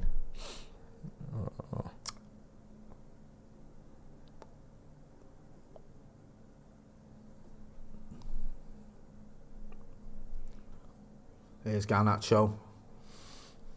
Oh. Not a great ball, to be fair there. I feel like Sheffield United still think like we can win this. And they're every right to. Yeah. Oh, I thought that was going to end in a disaster. I'm not Fucking going to lie to you. I was so scared. I then. had visions of them just clattering into each other and the ball just spilling to Diaz. Yeah. I was proper nervous then. Yeah, McTominay here in the middle of the park, pinging it about. There you go, little nudge on there from The only below. issue is Garnacho. I'm not gonna lie, he meant that for Garnacho. That Of course pass. he did. I know he did. Below, no. Yeah. I thought I was going to be on the back post there for my man Amad Diallo. Ryan Singh says, could VAR overturn that pen? If they did, we would lose the pen and the goal. So are VAR forced to give it forced to give it, even if they think it's not a pen? I don't think they're forced to give it. I think they might be able to use some common sense. Yeah, I think if the low didn't score, they might have actually disallowed that. It was a bit of a soft one, I'm not going to lie. It was like, yeah. And also, it looked worse from the referee's perspective than it was. I thought it looked like a blatant pen in real time. But when On the you look replay, at the it replay, looked like it was he very dove. soft. Bloody hell. The corner came in there, and I think it's another corner, Sheffield United clearing it. Yeah. Is it Arbasta? What's his name? Is it? Blaster. Blaster, sorry.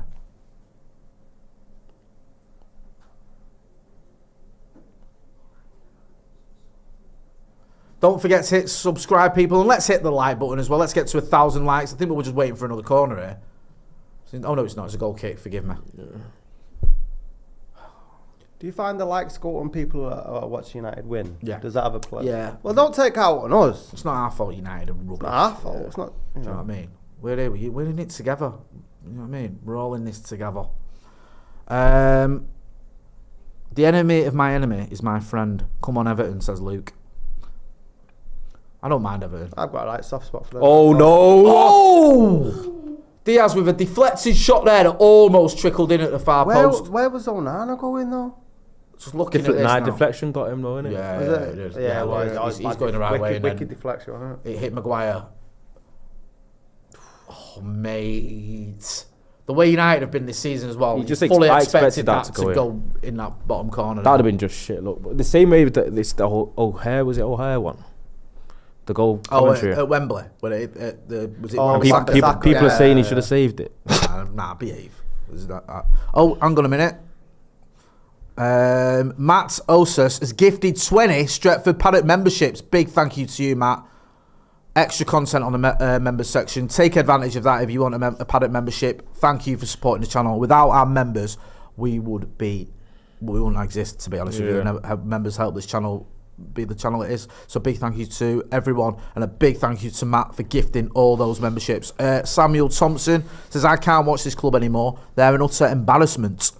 Yeah, loads of people getting in there saying nice one, thank you Matt, good stuff, amazing, says Maciel. Oh, he's kicked it. What's happened there? Is he alright?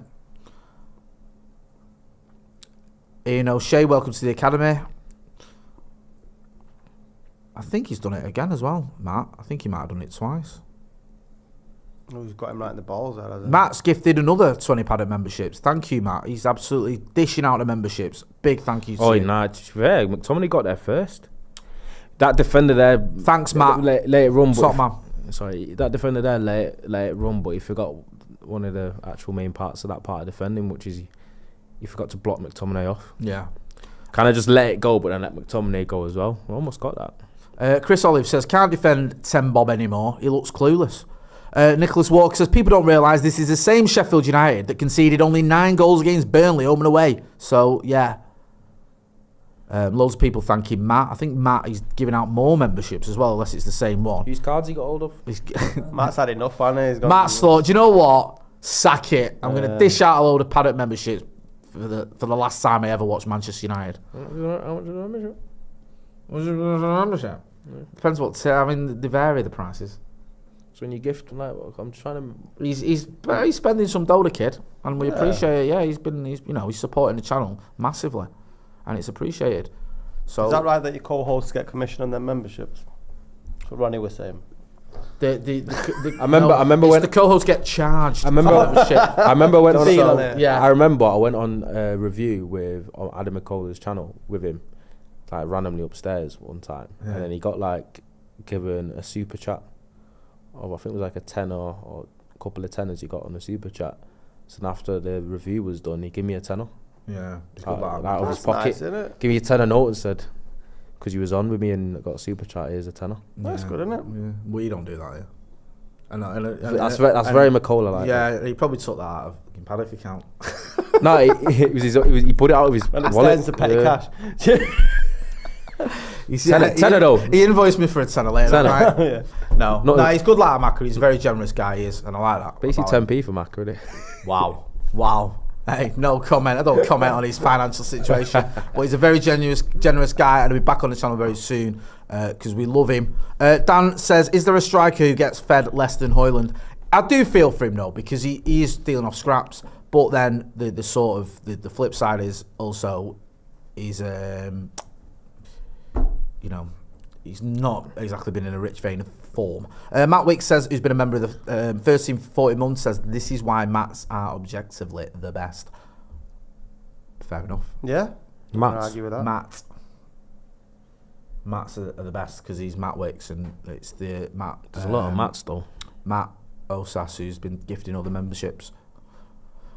Get involved in the chat and the comments and let us know what you think. Hit that like button as well. We're almost at 1,000 likes.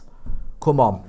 Infamous 29 says, love this channel and especially Jay's bald head. If you could sign one player, which would it be? Or which position is most needed? It's a good question, that, because we need about 8 positions, don't we? To be brutally honest. I think we need another striker. It's probably my priority. Maybe a DM. No, see, I think a defensive midfield is the priority. Do you reckon? DM. And centre half, probably ahead of striker. Really? DM and centre half. I'd say centre forward, maybe. You saying centre forward? Definitely defensive midfielder. I think a DM, yeah. But we have to buy a DM and a striker in the summer. We just have to. There's no way around that. No. Like, we can't. I mean, I say that this is Manchester United. I said this when Do you I was still hurt manager.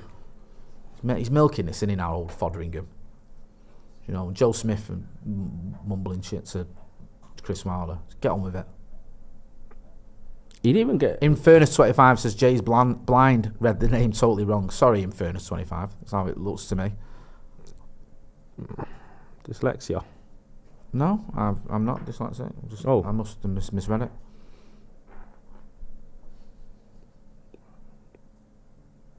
Four minutes the keeper took there, according to Rafa D. Yeah, it felt like a long time, didn't it? We should go on and win this now, surely. I don't know, you never know. The problem is, we shouldn't even be Got in this McTominay position.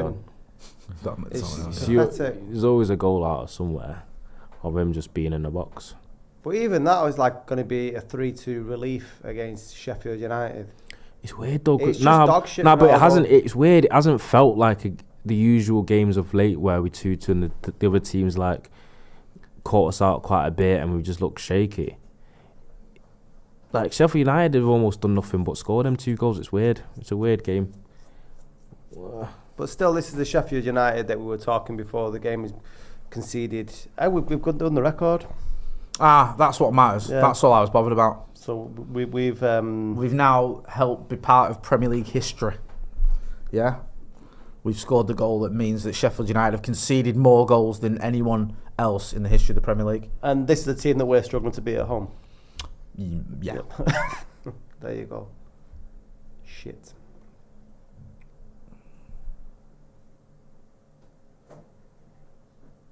They've been better second half though, Sheffield United, compared to the first since they've gone to that back four.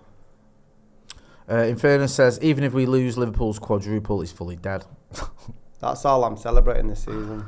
Oh, we've fully become everything I used to say to make out of, haven't we? I don't care. Oh no. Just embrace it. That's what I did after. When Real Madrid beats City, someone said that to me. Some City fans said, you've become everything You used to take the piss Yeah, out. and I'm like, I know, I'm just embracing it. I'm That's not what I even said. apologising. I'm fully on board with it. Suck it. Life's Yeah, full of I mean- surprises, and we are where we are. Daniel Shepherd has been on the bit early. He says Scotty looks like Waku in Phoenix. I had that at the weekend, you know. Really? Yeah, half another drunk person. Joe C has been a member of the Academy for 40 months, says Sheffield United look better because they realise United are awful, don't have to park the bus. It feels a little bit like that. It feels like Coventry did that. Is that a thing from Like where you wake up and realise, hang on a minute. Oh my Bloody god. hell, they nearly scored again. What? Jesus. They almost scored there. You just know they're going to get chances. That's the issue. Yeah. How many chances Look, did they get today? falling asleep here. Oh, switching off again like that. Comes off Maguire. Newcastle still getting beat. Yeah, I think so. Why is Ethan still laughing? Ethan's Look fully at him there, accepted. chopping He's not bothered. They're having a whale of a time anyway up at St James's. They're just happy to be here. Their fans are forcefully trying to be important and again and that as well. They've become just immediate. They come out of nowhere innit on Twitter. The Newcastle fans. The Newcastle fans. They hate United, don't they, Newcastle? I never realised that. Like the proper hate. Yeah, I feel like it's been obvious. It's become obvious since they've become had a bit of dosh and become slightly more relevant. That I feel like they've been able to force through their kind of United hate a little bit more. But it shows that they probably have always despised us, but they've just been so irrelevant that it's not. Do you know what I mean? I never used to, even though when that time when Keegan was doing all the rants, I never really hated Newcastle. I actually admired the football they played when they had like a sprayer and stuff in Ginola. I admired it. Was easy to admire them as well, wasn't it? Because we beat them to the title. Yeah, but I mean, they had a few results against us. Yeah, no, they beat us 5-0. Was it 5-0 you beat us at St James's?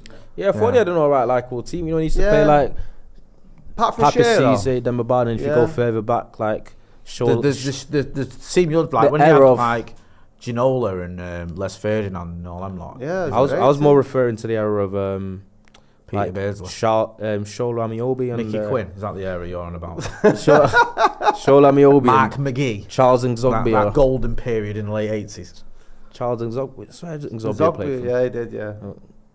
And that but I never hated them. Do you know what I mean? Like, no, I don't really hate them now. They're just a bit annoying.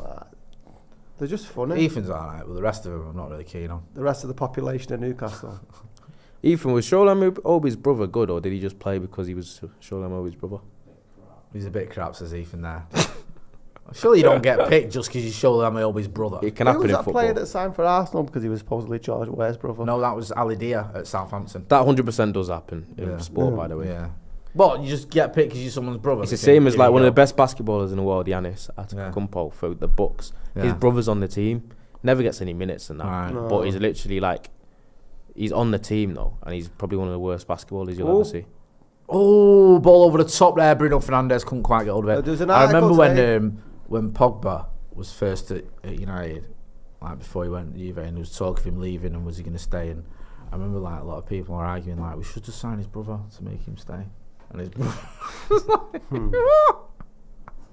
I think his brother's at like Wrexham at the time or somewhere, like just nowhere near the levels you want for United. And it's like, yeah, we'll just sign him. That'll make Pogba stay at United. Tell you, Wes's brother was good. Damn, took Bogle off. He's Clive Bogle was a great player. took off their best player then. Bogle. Yeah, which means Norwood for.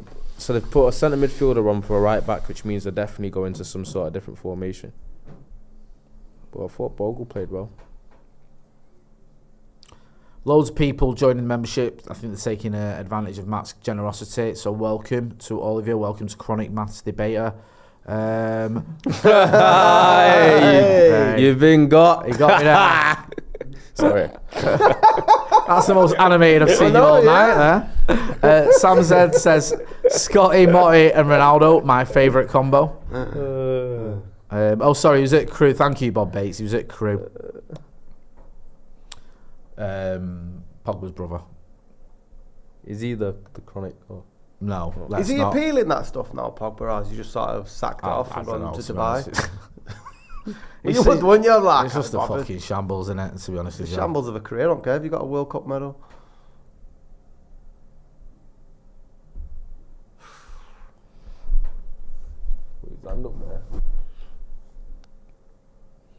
Don't forget to hit that subscribe button as well, please, people. Could put a link in the chat for subscribe, please. We want to get to we want to get to 750,000 subscribers. Good pass. And we will do with your support. There should be a link in the chat shortly, so just click on it if you're not subscribing already to the channel. Almost 4,000 people watching. Not all going to be subscribers, so please give us a subscribe. Thank you. There is a link in the chat there. Done well there. It's a good cross. No. Cherries. Anthony Dunn says, can I request Scotty and Motti do like Ant and Deck and sit left to right on Agony Uncles? How bad do you think the trimming in the FA Cup will be? The FA Cup final, sorry. I think we'll win that game. You think we'll win the FA Cup final? No. Right, okay, I was about to say. I thought you were sober. Hey. What do you reckon, Ronnie? FA Cup final? I don't think it'll be a demolition, but I don't see us winning. Well, I don't think it'll be a battering. Judging by tonight's performance, I think finals just usually aren't. They just equalise by the fact that it's adrenaline, the occasion, Wow. Right, this person in the super chat is called 7-inch Destroyer. Yeah? right? Okay, Yeah, we get it. because he's tall. Yeah.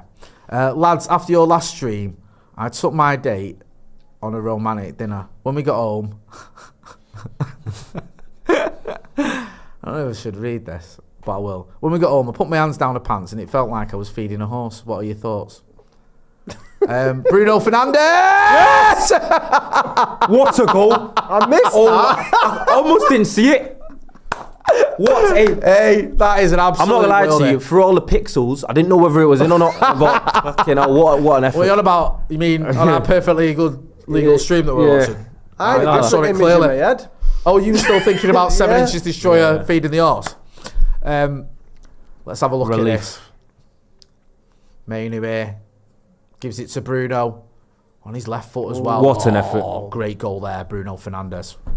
That's got to be it now. 10 minutes, United. No balls. This up. We should win this now.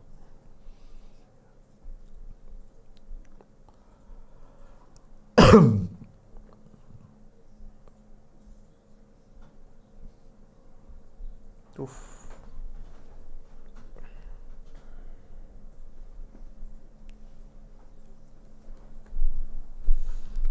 Well, I don't know. What was your thoughts on that? On what? He was 7-inch feeding the Destroyer? horse. Nothing. So he's saying, I don't know. All right, Live your interesting. life, man. Yeah, Enjoy yeah. yourself. Once he's gone that far, Tonight don't look very happy.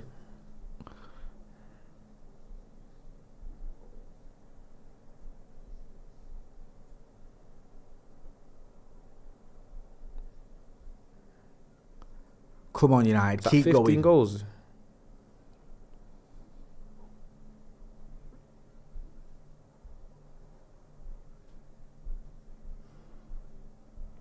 Get involved in the comments in the chat. Let us know what you think about everything. Infernus 25 has gifted 5 Stretford Paddock memberships. Sorry, 7-inch Destroyer. We haven't really got any thoughts for you on your situation. Just, you know, we'll tackle it on Agony Uncles. congratulations. Juma Bantu says, back the manager. I'll name this podcast later. Has gifted a Paddock membership as well. Thank you, Infernus. Thank you. I'll name this podcast later. Very generous. Thank you to Matt Otas as well. Aki says goal of the season. Surely, I think it's up there. I do. Garnacho's winning that. Garnacho has that sewn up. Yeah, that's true. That over a kick at Goodison was unreal.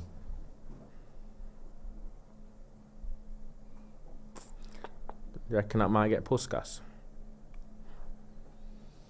Could do. And there's none that springs to mind. Is there anything you can think of that sort of stands out? I think It's better. there's been a few like long range efforts.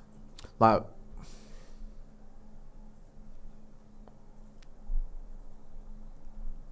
yeah, there has been. Yeah. Like Marcus at the Etihad was up there. It was fucking miles out, wasn't it? But it wasn't as good as Garnacho's. Garnacho's was. There'll be a couple goals that we can't think of. Yeah. Actually, there was a goal from the Inter Milan left wing back. I can't remember his name, DeMarco. That scored like a ridiculous like chip, but from near halfway, but like at an angle out wide. Right, okay. But like deliberate. I think that goal might definitely get nominated. That was insane. Sanchez and Darmian winning the Scudetto at the weekend. Mate. Fair play. Sanchez, man, I had such high hopes, I'm not going to lie. I really did. Why didn't it work? He was done, wasn't You think that's what it was? he? I think so. I think, you know what? When he was like, he fell off a bit of a cliff at Arsenal towards the end. People thought it was just because he was sulking. Because you remember, like, he'd fallen out with everyone. He was sort of that image of him sat on the ball on the sideline, and everyone was like, "Oh, he's just spat his dummy out. That's why he's been underperforming." And he came to Old Trafford, and I think he had that man of the match performance against Yeovil in the cup. And other than that, Not an easy place to go to. No, that's fair. That's that's why we bought him, to be honest. And then he was just, just not the player. And I think as well, because he tore us apart at Emirates. Remember when, ironically, against Darmian, I think we all thought we were getting that, Alexis Sanchez, and he just... And with the Van Persie thing as well, and I think we've had to repeat history with that. Oh, must be. Yes! Hoyland gets a goal. Rasmus, That's what I'm celebrating now. What a pass by Bruno, though. That was a great ball. Come on. Bruno's hit that disguised. And then Hoyland showed the desire to get there on the end of it. Thanking Fernandes there, wasn't it? 4-2, I'm not going to lie to you, 4-2, it feels like a more correct scoreline. Because it's not like we've been brilliant, but we've been... I don't know if Sheffield United have been good enough to be like level with us with the way they were. We had enough opportunities. It was our mistakes that sort of let them We kind of just give them goals. That's brilliant. Oh, what a ball that is. Yeah. And their keeper was having a game of his life in the first half as well. Yeah, he was, wasn't Take that. he? He needed a goal, didn't he, Hoyland? It's good It's for been a little Hoyland, while that. for him still. I'm glad for him, man. Yeah, Bruno's sewn up his man in the match performance. Yeah. What's Zimbabwe saying? Palace 2-0 up against Newcastle. Oh, it's getting even better this evening. Sorry, Ethan. Apologise. Doesn't matter anyway, does it? What are we off them now? Champions League still on. Your last Stranger Things have happened. I don't know What a series that is. I never really got into it, mate. Stranger Things. Yeah. Unbelievable. We're above Newcastle now. we're 13 points behind Villa with a game in hand. Right. Stranger Things. With a game in hand? Yep. And as it stands. Okay. What about Spurs? We're 7 points behind them, having played a game more. Right, okay. It's got to be top four, right? Is top five not going to do it? No, because them two got knocked out, didn't they? So, I mean, I'm not optimistic, I'm not going to lie to you. Plus, I think we play Arsenal second to last game. I think the way that they're looking, I don't see us getting a result against them. It could be Arsenal needing to go to United. Where it kind of feels like United need to be pretty much perfect. But we've got these two games of Sheffield United and Burnley where we should win those two. I think we saw up Europa.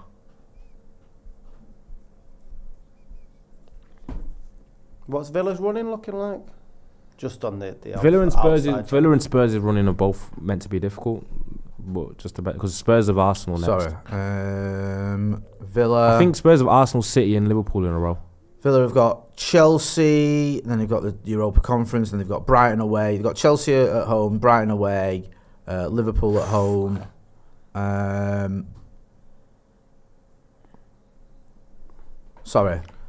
Tottenham that have the difficult running. And then they've got Palace away. I tell you what, mate. There's a chance. United have to win all their games. Tottenham have got Arsenal, Chelsea, Liverpool in a row. So Spurs have got Arsenal at home, Chelsea away, Liverpool away, City as well, and Burnley away, and City. So it's and Sheffield United and Newcastle. So Spurs have got a Spurs are 7 points ahead, but they've got a game in hand. Yeah. Spurs could lose a lot of them games. Yeah. So could Villa. Villa played Chelsea on Saturday night. Chelsea And there's needed no performance element. after There's this- no after this element. today. No element of that. So can we? Yeah, that's true. Yeah, we don't Yeah, talk about that. Though. we could quite easily lose against Burnley on weekend. We could probably lose tonight. Aye.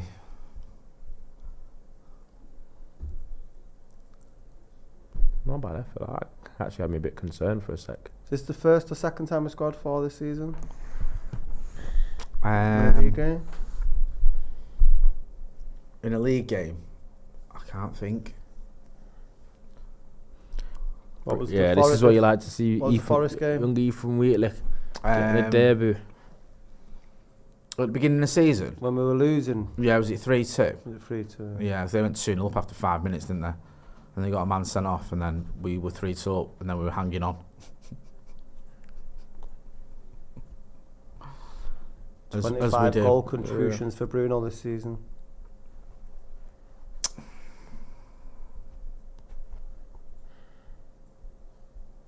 Sorry, what was that on the screen? 25 goal contributions. Oh, right, sorry, it's got it right now, yeah. 26? You need to sort your font out, Ethan. Yeah, it's your font. Jesus Christ. Oh!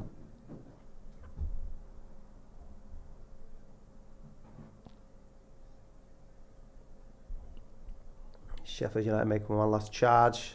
2 goals back. Corner.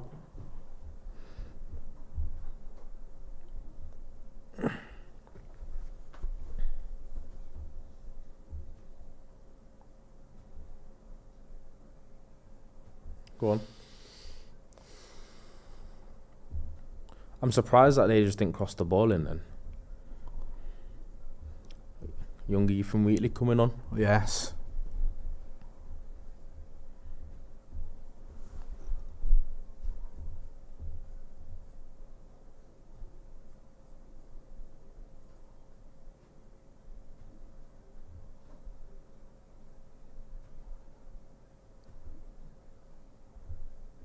Big lad, isn't he? 6'3", I've heard.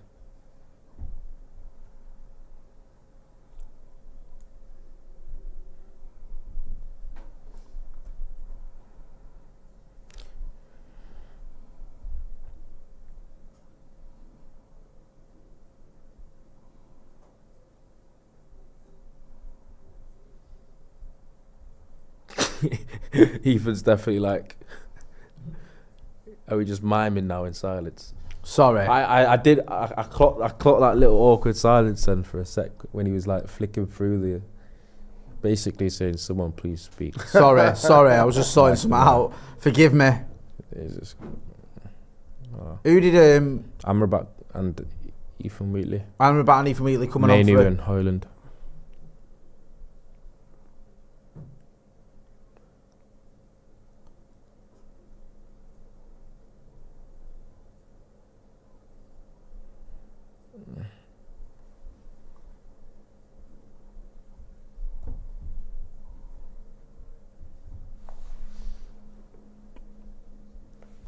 Is that 9 minutes added time? Yeah, Yeah, 9 I minutes. So we're in the 92nd minute, and I think that's a free kick That's there. when their goalie going down with heartburn earlier on. Yeah, he went down for ages, didn't he? Yeah, should have got some milk. Some milk.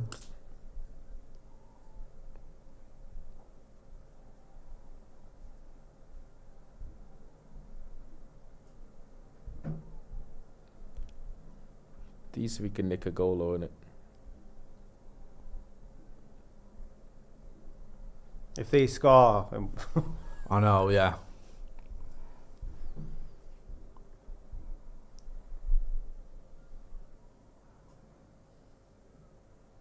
don't give him a corner, you dickhead. I'm surprised he kept that in.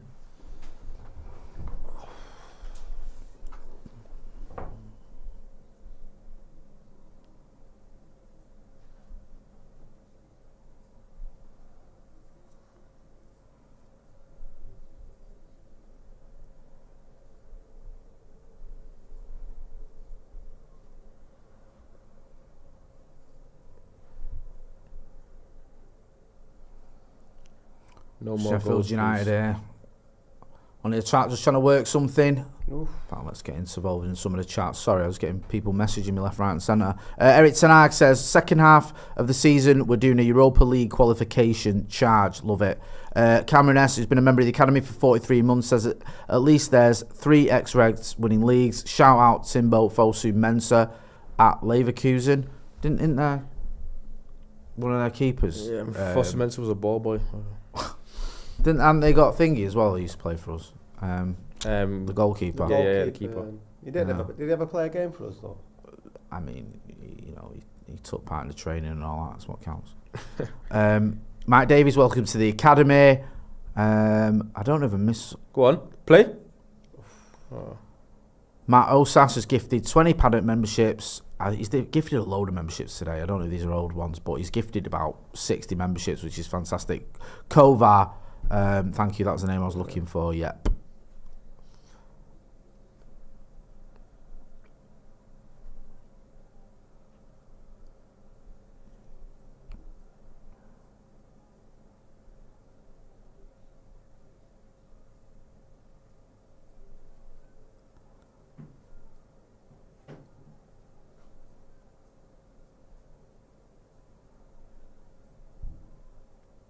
Go on. Hey up. Come on now. Play him through. Wheatley. I'm just looking for them to play the kid through. Yeah, Garnacho. Garnacho is quite greedy when he gets into that situation. He actually is. Garnacho's got no intention of. I think what's he blown for there? Today though. He had about 7 chances. Yeah. Look, I'm at back post. Look. Yeah. Well, I think it's like someone said in the first half. We look better with Garnacho on the left than we have with Rashford out there recently. On the left, yeah.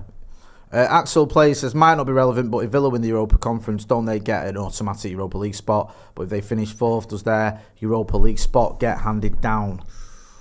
I don't know. I just heard the way that all English teams basically got crashed out of the competition kind of hurt us. And also, I think Italy, the Italians team doing well, give them...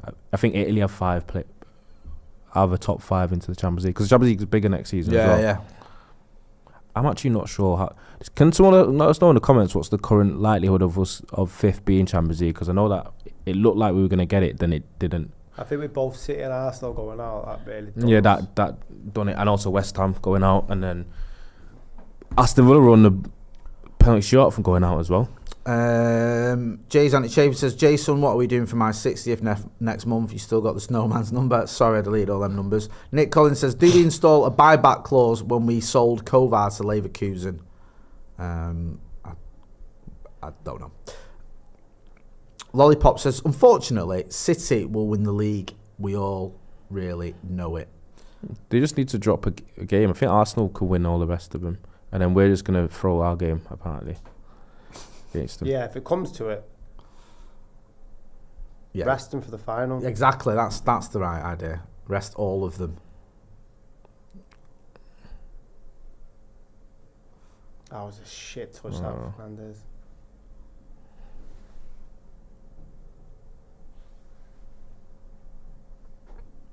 Go on, Ahmad. He always looks up for it, Ahmad, no matter what. Dan C says, Bruno Tyler's tonight. Hit that like button as well, please, people. And don't forget as well, if you've not done already, you subscribe to the channel. Come on, Garnacho. Oh, there's a bit over it there to Garnacho. Yeah, it's still going. Yeah, a bit. He's only running to the halfway line to get it. Halfway line to receive it.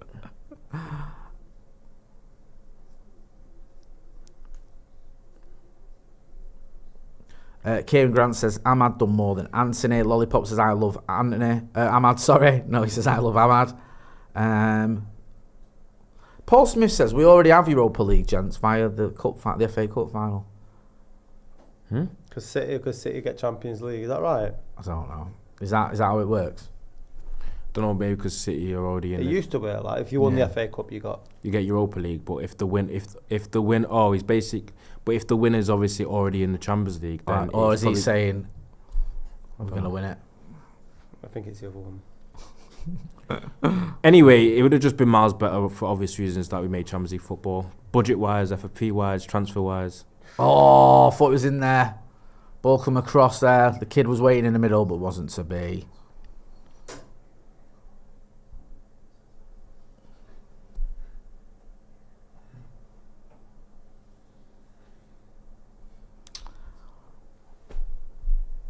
Stick around, by the way, for the review. Me and Scotty for the review. This link will take you, this stream will take you straight to the review. So join us for that. There's about 1 minute left, I think, of the game. In fact, it's probably already over. To be honest with you. But yeah, everyone in the chat is basically saying that. So we're gonna be back shortly with the reviews. Do stick around, Ronnie. Before you get off, what did you think? Final thoughts. I thought this game was 4-2 is an accurate scoreline. I feel like we've largely dominated the game as we expected. I thought we had more than enough opportunities to score goals. I feel like it could have been 3 or 4 in the first half if we were clinical. And I think Sheffield United, I've got 2 goals from the very, very few moments that they have had. But even that is concerning an extent, but I feel like it's been pretty comfortable. Scotty? Yeah, pretty similar to Ronaldo, really. I think they got their 2 goals through mistakes of Onana and some comical defending with the centre-backs. But aside from that, United have pretty much dominated throughout, and there's been some good performances. Fernandes in the second half in particular, I thought he probably ended our man of the match with his assists and the goals. Garnacho, great on the left, thought he was a bit wasteful at times, and Ahmad's just proven what we all knew, that nobody needs Anthony in that Man United side. Fair enough. Do stick around. Scotty, always a pleasure. Ronnie, always a pleasure too. You know where to find these two. Make sure if you're not doing already, you are subscribing to the channel as well. We'll be back in 2 minutes' time with the review. Manchester United beating the mighty Sheffield United. We didn't make it easy, but we got over the line in the end. 4-2. We'll take that. Burnley coming up next. Thanks for watching.